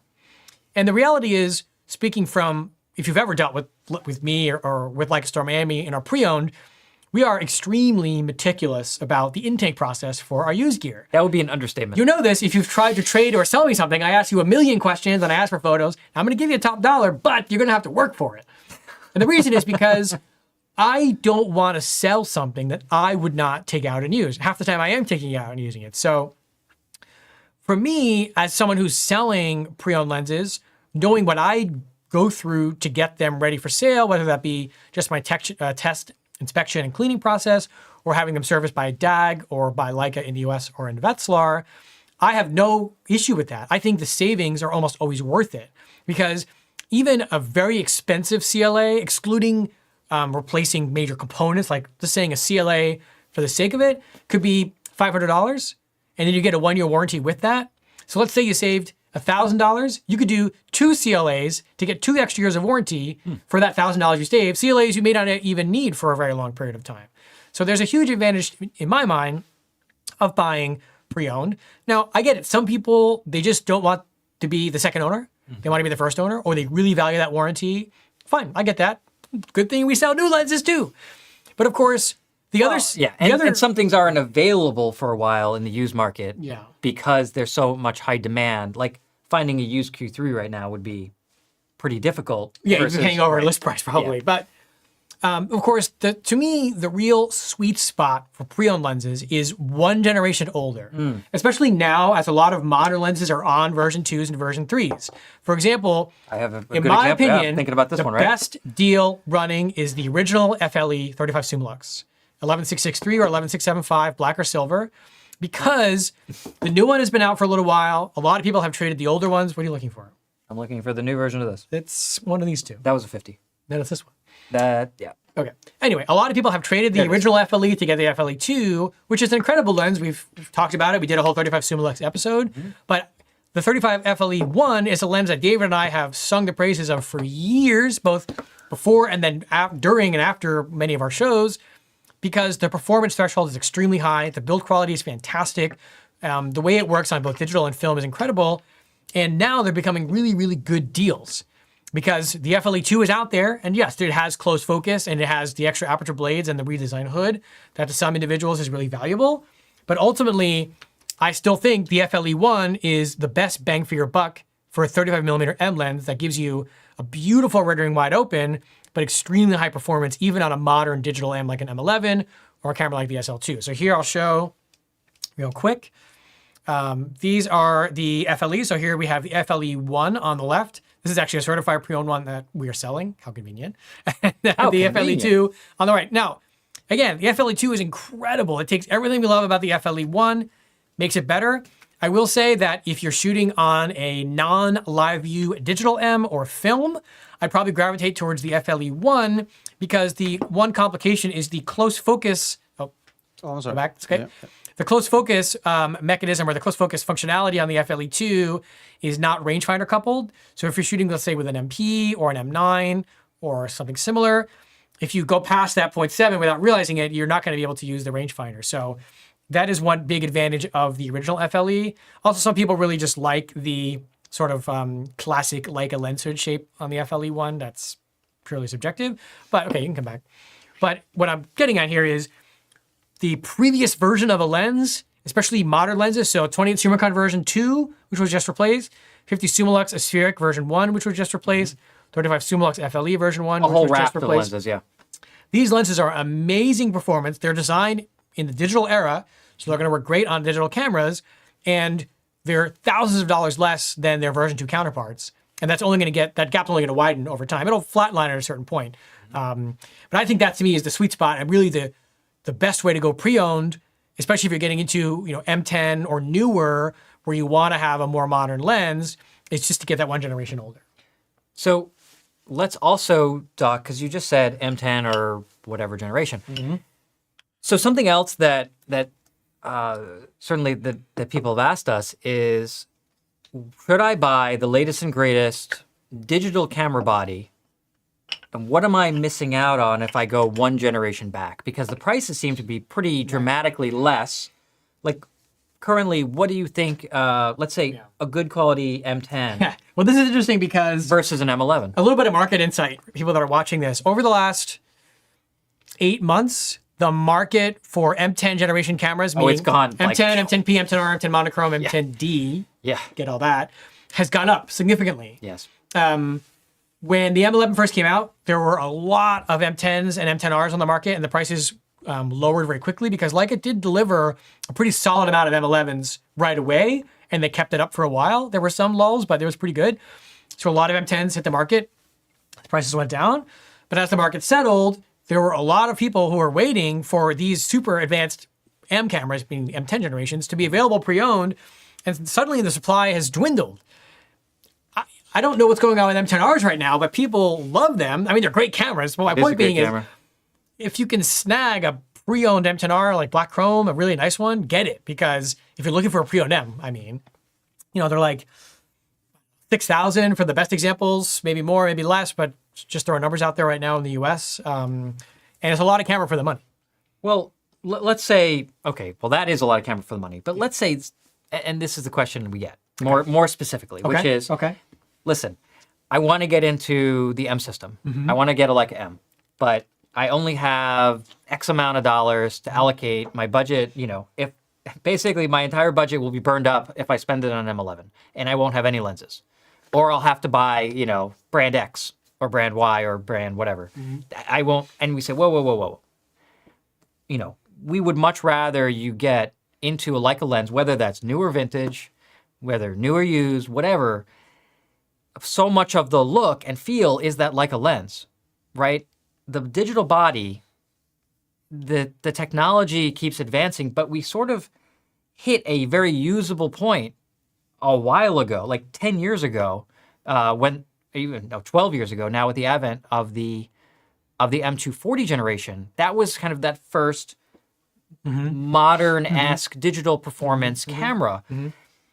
But you can pick up 240s aren't readily available. Everything is going up now. It's Everything's wild. going up. But let's just use that as an example, right? Yeah. So this is something that we've said, which is would you spend all your budget on a modern camera or spend all your budget or most of your budget on lenses and get a more well-used, slightly older camera?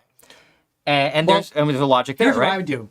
If I was on a budget, which I often am in my life, I would get the most beat up 240 or M10 that I could find, like ruined, horrible, but get a great deal on it, send it to like a customer care and have it fully CLA'd so it's going to be working great because it's really purely cosmetic at that point. They can calibrate the rangefinder, check the electronics, clean the sensor, whatever. Get that done, get your 1-year warranty, and then spend the rest of your money on lenses. Yeah. Because the lenses are evergreen, right? I don't think the M mount's going anywhere anytime soon. Now, someone will quote me on this in like 20 years. Josh said. But I don't think so. So you have access to this amazing portfolio of M lenses. So I always recommend, like David's saying, pour the most money you can into great M lenses. They will last you forever. Get the best deal you can find on a digital M. Get it calibrated, get it CLA'd. Look, if it's got a really rough top plate, like you can replace it. If it's got a really rough bottom plate, you can buy a new bottom plate. It's not a big deal.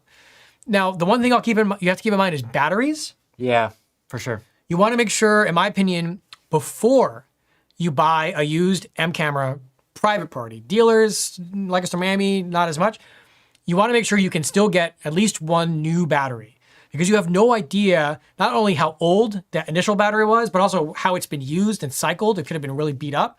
So you want to make sure before you go out and buy an M9, an M10, an M240, that you can buy, you don't have to necessarily buy the battery right away, but you want to make sure you can buy at least one new battery. Yeah. But yeah, I think a beat up M240 with a really nice CLA by Leica is a great option. Even if you spend $3,000 on it, you're getting, fully or less, really, a really, really usable camera, even today, with a great sensor, and then you just go to town with lenses. Yeah, and this is the other thing, right? So I know it's been used in other areas of interest besides photography, but we'll use it here, which is you date the camera, you marry the lenses, right? Okay. I have had pretty much the same M lens kit with just a change out here and there for the better part of, 10 plus years. And how many digital bodies have I gone through in that period of time?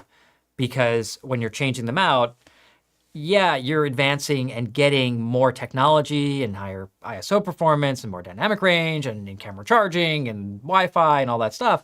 But ultimately, those lenses have stayed the same. So making that initial investment always should be in the lenses. And if you have a limited budget, I would always say, save on the camera, go a generation or two back, save on that. And what's great is because it's stabilized value and it's already taken its depreciation, when you go to, you're ready for that next step and you want to trade up for something else, you actually have value still in that camera body. And your incremental cost over that period of time, we always just throw random numbers out, but let's say you buy a digital body for $3,000, use it for a year and ready to buy the next thing because you've saved up, you already have your solid kit of lenses and you're ready for a new body. And now the camera's worth $2,400. You're like, wow, okay, that's not bad. Yeah. But if you actually look at the math, it's cost you $600 in use fees for 12 months. So what is that? That's like $50 a month. Yeah, that's pretty good. What kit in this world can you rent for $50 a month that will bring you that level of enjoyment and utility? Yeah, yeah. So you have to look at the, and this is, maybe we'll do a show on like the cost of Leica or something, but Well, I think people don't be careful with that. I know. People don't necessarily realize that there's, because, and I actually see it in the chat here. I'm seeing like some people comment here and there about how much their equipment's held its value and how much utility they've gotten out of it. Likewise, if you're buying something, in known condition used at a certain point, and then knowing that that's just stepping stone to move into something else, you're finding the camera a new home. And someone will now take that and run with it, and you get to go on to the next stage of your journey. Yeah. I kind of like that about Leica, that lenses that are 50, 60, 70 years old are still being used for photography. Camera bodies that are 50, 60, 70 years old absolutely. are still It's being amazing. used for photography. Well, I would say Leicas are the most environmentally friendly cameras. Nobody ever throws them because out. they don't get thrown away. They don't get disposed of. They just last forever. I mean, Well, for the not most forever. part. Not forever. Not They'll last a very long time. But They do. I do think that one of the most underappreciated aspects of Leica is the cost of ownership, because it's easy to get Yes. distracted by a high cost of entry. But when you actually look at how the values perform over time relative to other brands that have come out at the same time, it's incredible. I did the math for this recently, looking at an M10 and then an equivalent, let's say, other brand camera, expensive camera, almost the same price as the M10, that came out within the same month of each other. And it would have cost you more money to buy and own the other brand camera and then sell it based on the depreciation than it would to have bought the M10, which costs more, but depreciated less. Like depreciated less than the entire cost of the other camera depreciated. So ultimately, it's about the ownership experience. Now, I get it. Sometimes the cost of entry just may be too high. I understand that, which is why we're talking about these pre-owned options where you can save a lot of money and still get something that's going to retain value. Yes, and allow you to grow into your kit. And I have, there's another question here, which is basically like just kind of going all at once or building things piecemeal, or even, say starting simple and small and then building out, versus just diving in with both feet. Like what's been your experience in terms of what's worked best for most people? Yeah, I think a lot of that comes down to what systems you're getting into. Buying M lenses is very safe because they work on pretty much every Leica camera. I mean, within reason, right? Yeah. All the M's, all the SLs, all the CLs, all the TLs, all those cameras will take the M lenses. So it's a very safe not in the appreciation sense, but it's a very safe place to put your money from a usability standpoint. Yes. Because there's so many cameras that can use M lenses, even other brands of cameras that can be adapted to using M lenses. So And there's no electronics, there's no motors. if I was diving in head first and wanted to build out a bigger kit, I would feel more comfortable doing that with an M lens kit. If you're going to go to the L mount route, it's a different story. I think you need to think a little bit more about practicality and what's going to be the most value to you from a creative and image making standpoint, and then work backwards from that. I think the other advantage of getting into an L mount though is you can go zooms. Whereas in M, to get coverage from 16 to 90, you need, let's see, weight, 24, 20, I don't know, like 10 lenses. But SL, 2 lenses. True. So there's some advantages there to completeness in terms of at least coverage that the SL kit is going to have that you can't get with the M. That's true. Of course, there's a sweet and fascinating middle ground, which I conveniently happen to have with me right here. Do you now? Which if you want to be really, really, really clever, too clever, this is what you get. You get this tube. Ta-da! No, you get what's in the tube. What's in the tube? This is the fascinating middle ground between wanting to have an SL to have zooms, wanting to have an M to have primes and have the M experience, maybe getting both and being sure, and wanting a lens that works on both. What if I want to segue though? Because no matter what? What if I want to segue? Into what? Into showing a lens. Oh, you can't. Because of course, no matter how much you want to use your SL lenses on your M's, you cannot. I'm sorry to tell you. This is the answer. Let's get a close-up. I actually didn't know you were hiding that. over there. I know. I'm very sneaky. Now, I know everybody has been begging us to do an R lens episode, which we will probably never do, but you never know. But this will be it for you. This is the Leica R 28 to 90 Vario Elmarit 2.8 to 4.5. You know, I had one of these, right? I know that. Okay. You love this lens. Yeah. This is a fascinating I love that lens. shade design too. Yeah. This is the Wait, very... You got to show that again. That's sick. I love This that. is the very, very last R lens that was designed and produced before the system was discontinued. And it is the most modern, of course. And of course, it's a very nice range, being 28 to 90, but still very small. It's a 67 millimeter filter thread size. Performance is surprisingly good. Not as good as the 24 to 90, obviously, but really quite good, especially in the middle range. And the cool part about this lens is, well, you're about to find out. Ooh. So let's say you wanted to get into M. That was really your jam. Okay. But you want a lens that has zoom. You're going to use your VisaFlex. And you also want a lens that's going to work on your SL one day. So, solution one. Well, first we need this. There we go. We got it. So here we have, come on. I'm doing this with the wrong way. Here we go. Here we have the ultimate M camera zoom setup. M11 or whatever with the viewfinder, 20 to 90. Of course, it doesn't work on an M9 or a film camera because you don't have live view. But now you have yourself a really, really nice zoom lens that actually balances quite well, especially if you had a hand grip on here. But then let's say you're going to get into the SL system and you go, well, Josh, I really want to be able to have a zoom for my SL, but I don't want to start buying separate sets of lenses. Well, what do? Well, you just take off your 28 to 90 on your R adapter M and you throw it on your R adapter L and voila. Now you have a lens, a zoom lens that does the job of a bunch of different focal lengths in one that works perfectly on your M camera and your SL camera. Plus it looks awesome. Like David said, he loves I love that shade, yeah. It does extend, but just a little bit when you zoom. It's got a silky smooth focus ring. Focuses down to 0.6 meters, which is really nice. I love this thing. So if you want something fun and different without giving up the ability to have zooms, of course, this lens is for sale. How convenient. I haven't seen one of these in forever. I was so hyped that it came into the store the other day that I had to show it on the show because I haven't seen one of these in a really, really long time. So Jose can drop a link. Yeah, and look over on your screen, Josh, on the screen. Hey, show that. Okay, so I just pulled this up. I can't believe I actually remembered this, but show the screen, Jose. Hold on.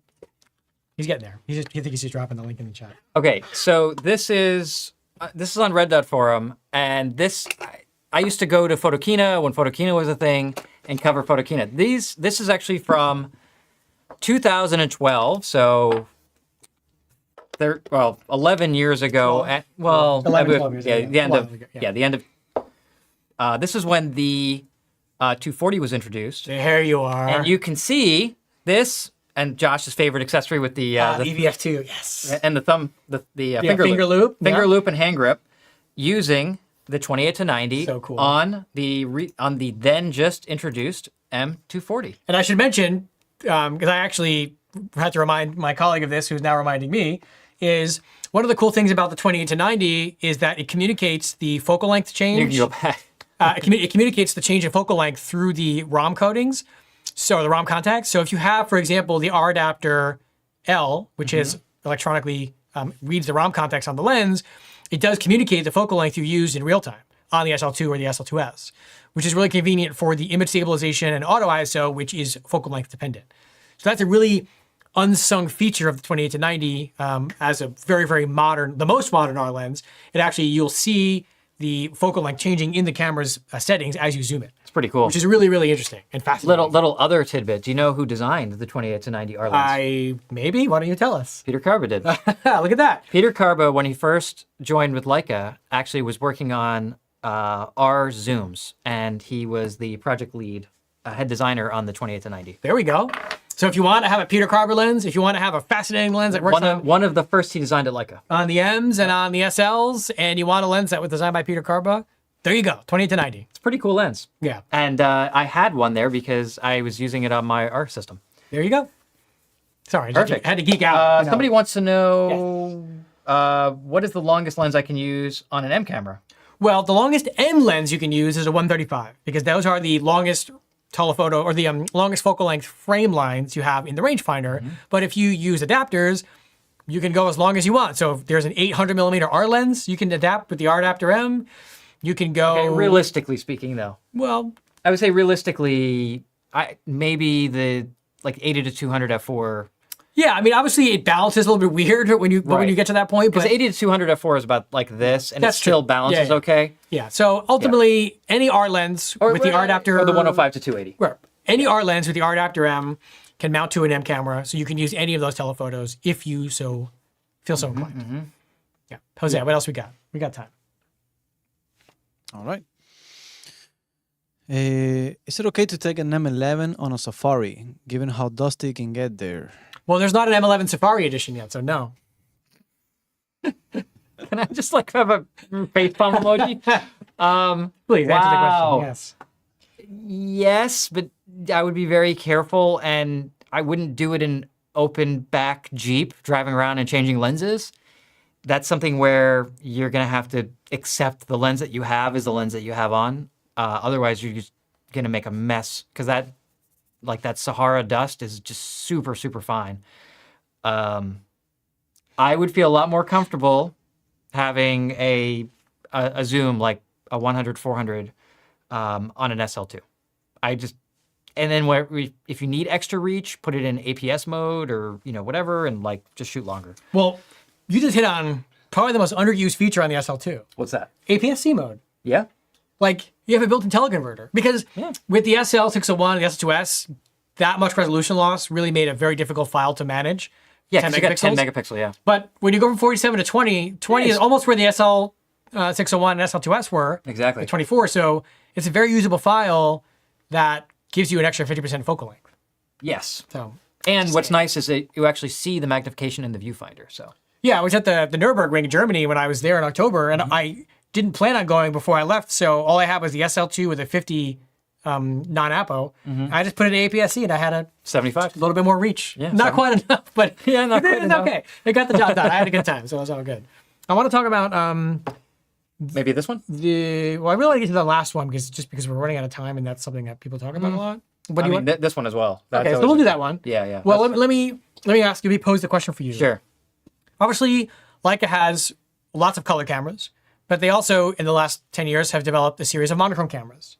They're both excellent. They are? How do you decide if you're going to bring just monochrome, just color, a mixture of both? And if you're bringing a mixture, which ones do you pair up?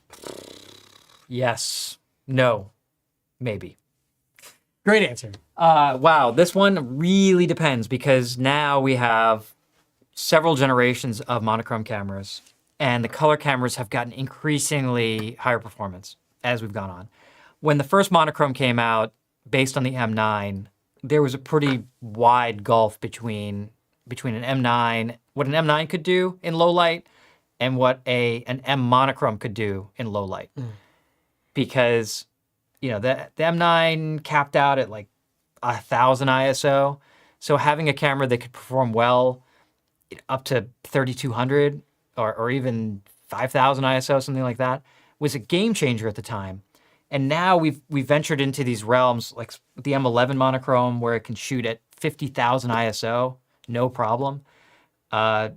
It opens up a lot of creative possibilities because now you're not just limited to, say, going out with a 35-1.4 and leaving all your other lenses behind because you need to shoot at 1.4.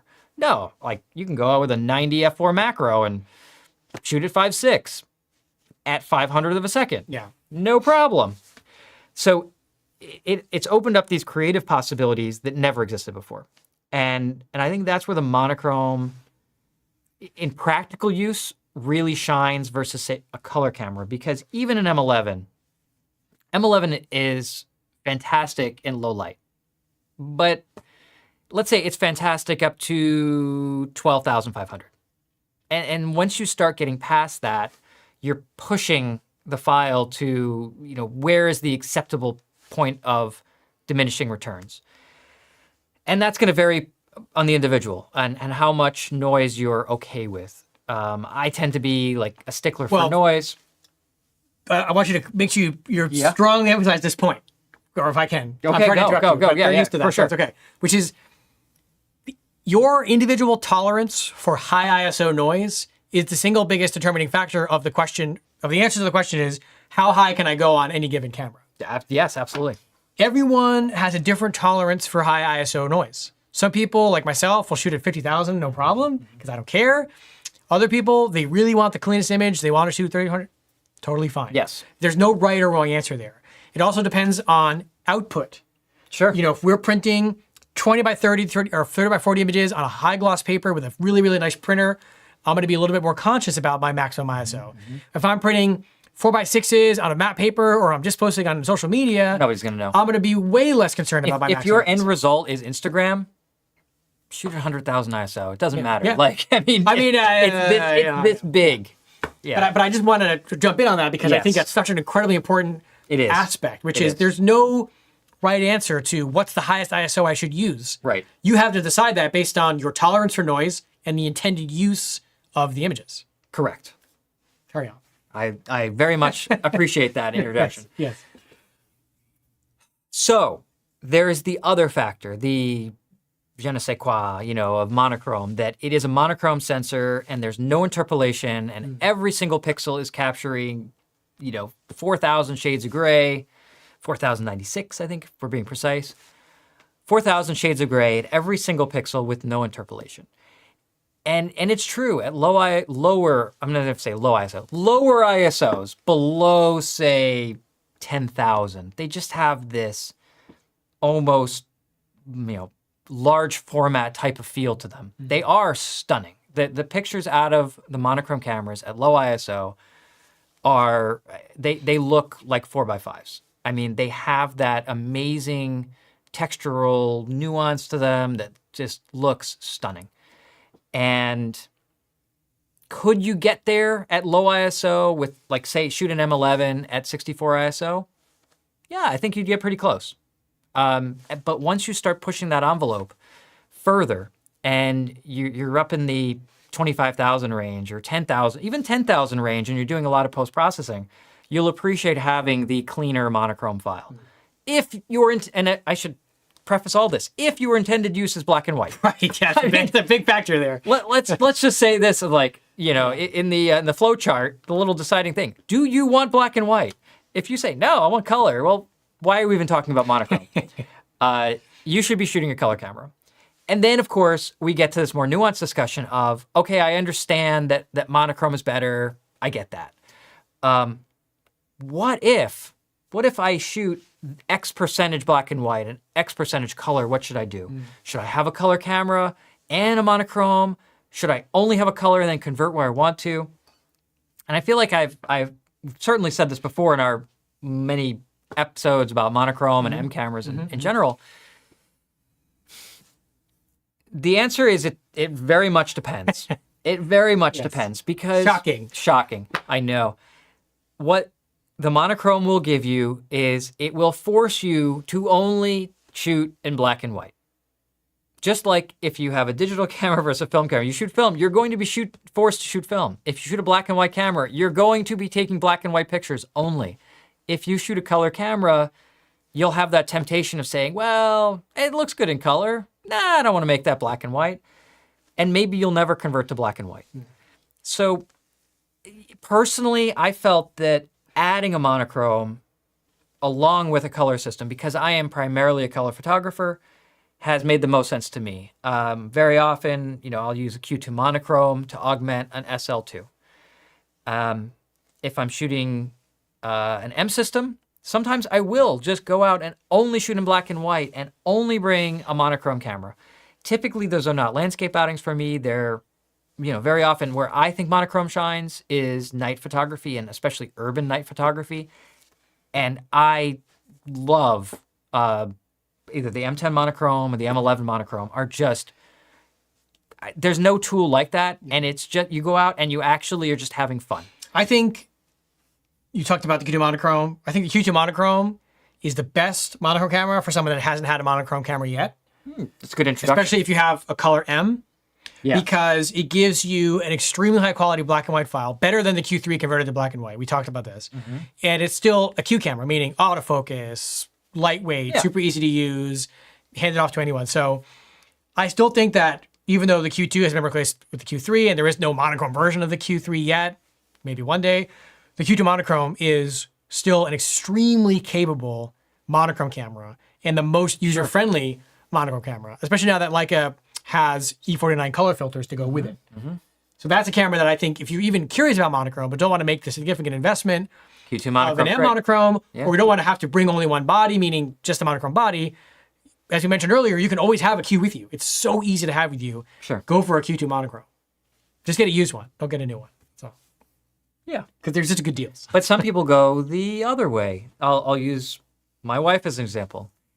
Her primary camera is an M10 monochrome and a 50 millimeter preaspheric Summicron and a Q2 for color, right? So she's gone the other way where the primary camera is black and white, but she also wants that dinner table camera of being able to shoot color photos, and the Q fills in that gap. And Okay. she has a 28 and a 50, but a 28 in color and a 50 in black and white. So it's all about priorities and what you're personally after and what you personally want. Yeah. If you want to become a better black and white photographer, I'll say this here. I won't say it depends. If you want to become a better black and white photographer, shoot a monochrome because you won't have the option to not shoot in black and white. And you will find that things that catch your eye in color and you go to photograph them, you're like, that's not interesting at all.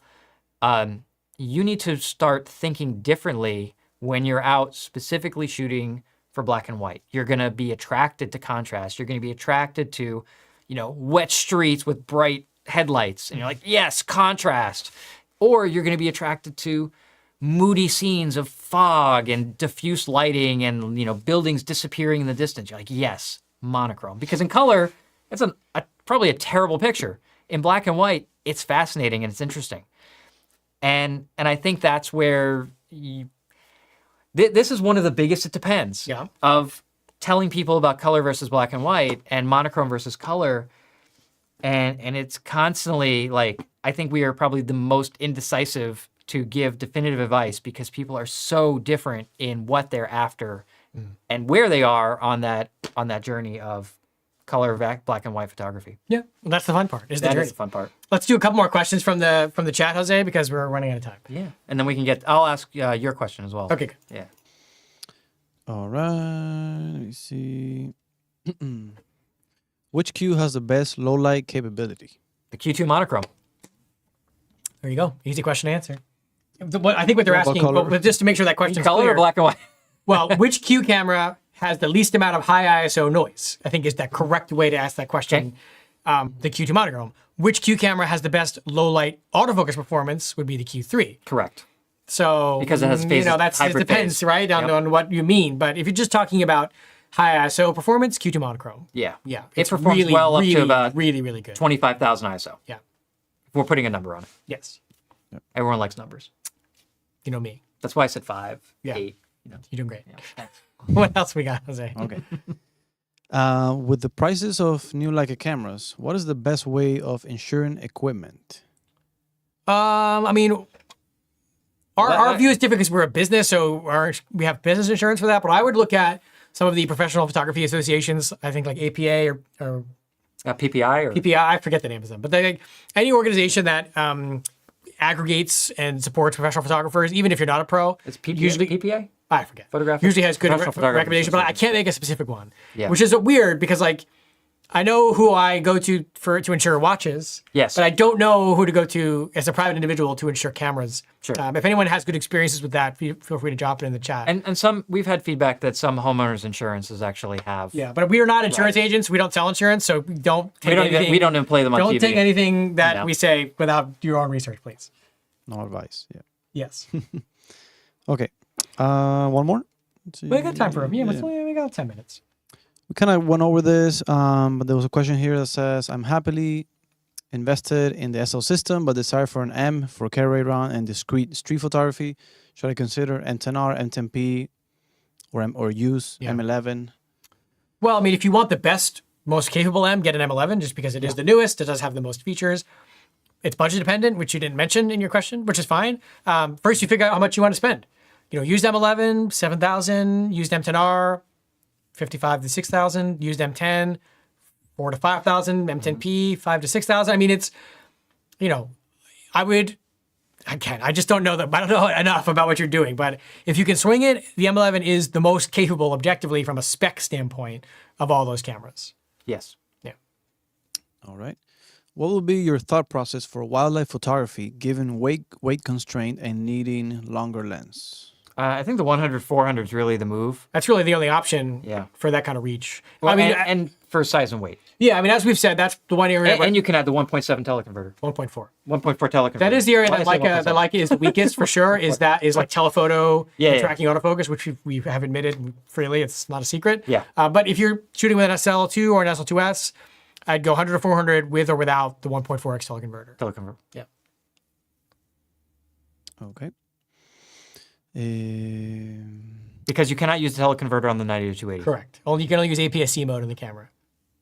All right. I'm a happy owner of an M11 and I'm considering buying a used analog, maybe an M6, to get a taste of film photography. Okay. I would get all the negative scan and import them into Lightroom. The big question is will you really see a big difference between scan film negative and a process DNG? Yeah, dramatically different. I mean, that also depends on output, but the reality is film is a physical medium. And so when you're converting it from physical medium to digital, it's not only losing something, it's going to look very different than an inherently digital medium.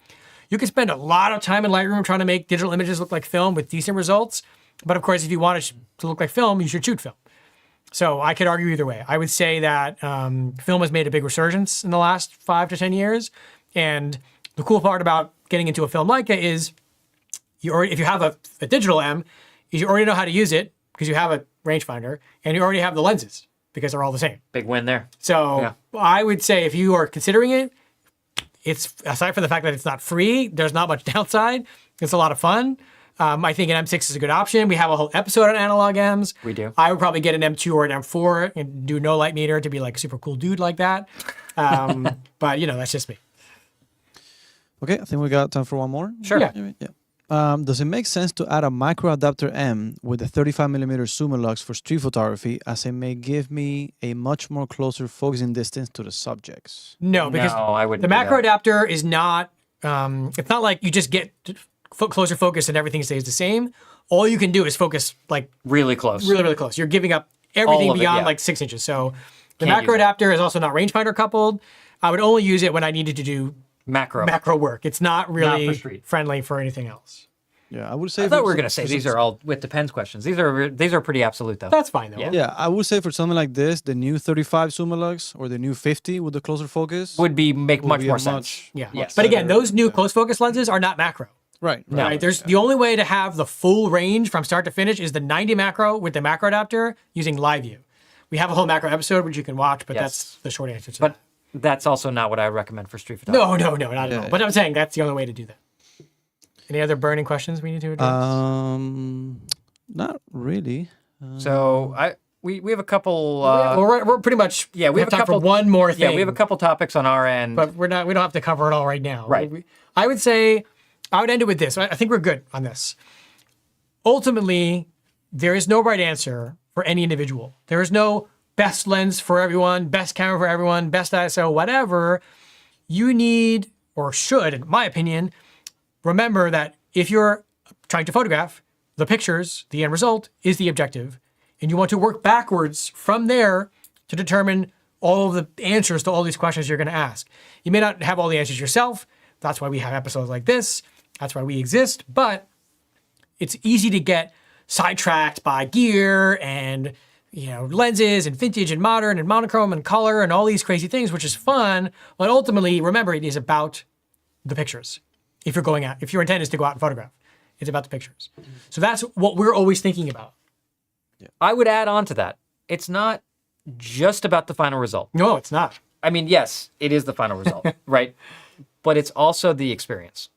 And not every... Okay, so this was a topic of conversation, Colin and also with Kirsten and whatever. So there's this theory of, type 1 fun, type 2 fun, type 3 fun. I don't know if anyone's been out there, you can Google it, but basically type 1 fun is like, wow, we're having fun, like, because it's, we're riding go-karts and it's just fun. And that's enjoyable. It's enjoyable in the time and it's enjoyable later. When you look back, you're like, well, remember that time we had a great time, doing this. Type 2 fun is fun in retrospect and at the time is sometimes miserable. And so often I find, for instance, landscape photography in general is very rewarding because it is type 2 fun very often, because you are suffering through these horrible, climate, horrible circumstance. You're carrying all this gear and you're going all this way. And you say, why would you put yourself through that? Because the challenge and the adversity and whatever, in retrospect, it becomes very rewarding, very fulfilling, and it was a lot. And you realize, looking back, how much fun it was, and you can't wait to do it again and put yourself through suffering again. And I'm saying all that kind of to bring it back, which is there is a certain experience, and I'm not going to say that shooting a manual rangefinder is suffering by any means, right? But there's a certain sense of satisfaction and fulfillment that you get when you put yourself up to a challenge in terms of technique. When you can master a rangefinder and master shooting in low light, wide open, just with rangefinder technique. Or you can capture fast-moving street photography with a manual focus camera. Because at the time, it can be incredibly frustrating. And I'm not saying you're suffering and it's life-threatening, but it may not feel like a lot of fun at the time. There are moments where, sure, you're going around and everything's clicking and it's like, wow, I am having an awesome time. I'm just loving this environment. This is so much fun. I'm going around with my Q3 in Tokyo and boom, boom, boom. I can't shoot a bad picture. And there's other times where it feels like work, and your back hurts because you're carrying too many lenses and you're struggling because people are moving too much. And when you do master that and you get those final result and you see it, you're like, oh my gosh, it was all worth it. And like, look at what I was able to do. And I think there's that other factor beyond just the final result, but how did you get there? And what was that experience like? Was it rewarding? Was it fun to the point where you said, oh, this is so satisfying to use this, and I love the quality and how smooth the lenses are to focus and the look of the viewfinder and the feel of it in my hands. And that can be great too. Or is it, I took this camera and it's tougher than I am and I put it through its paces and, got beat up by storms and waterfalls and all this crazy stuff, and I came back with these pictures. And all of those things are true. All of those things are accurate, but ultimately, to bring it all the way back to where Josh started, which is, what is important to you? Is it just the final result? Well, aside from supporting Leica S Miami, what else is important? Apart from that. Right. But is it just the final result? Right. And no matter how you get there. Is it the satisfaction you get from putting yourself to a personal challenge? Is it the satisfaction you get from going and being able to accomplish a certain kind of photography, which is difficult, which is challenging? Street photography is incredibly frustrating for me. It's fun at times, but it's very frustrating. And then when you actually get something good, you're like, wow, that was so worth it. Sure. We have to suffer for your art. You have sometimes, listen. And I say, whatever doesn't kill you makes for a better story later, because part of it is also it's not that as photographers, we're not just storytellers in the picture at the end, but there's also the story of how you got to the picture at the end. And that's, I think, a part of that journey, and also part of the decision-making process in what are you going to carry, what are you going to choose as your approach. And we can't tell you that. We can advise. We can advise, sure. But I can't say, well, if you just use this, and this, like, you're going to have the best experience in the world and you're going to get the best pictures in the world. It really comes down to you, and it comes down to what moves you, what motivates you, what inspires you, and that overall experience.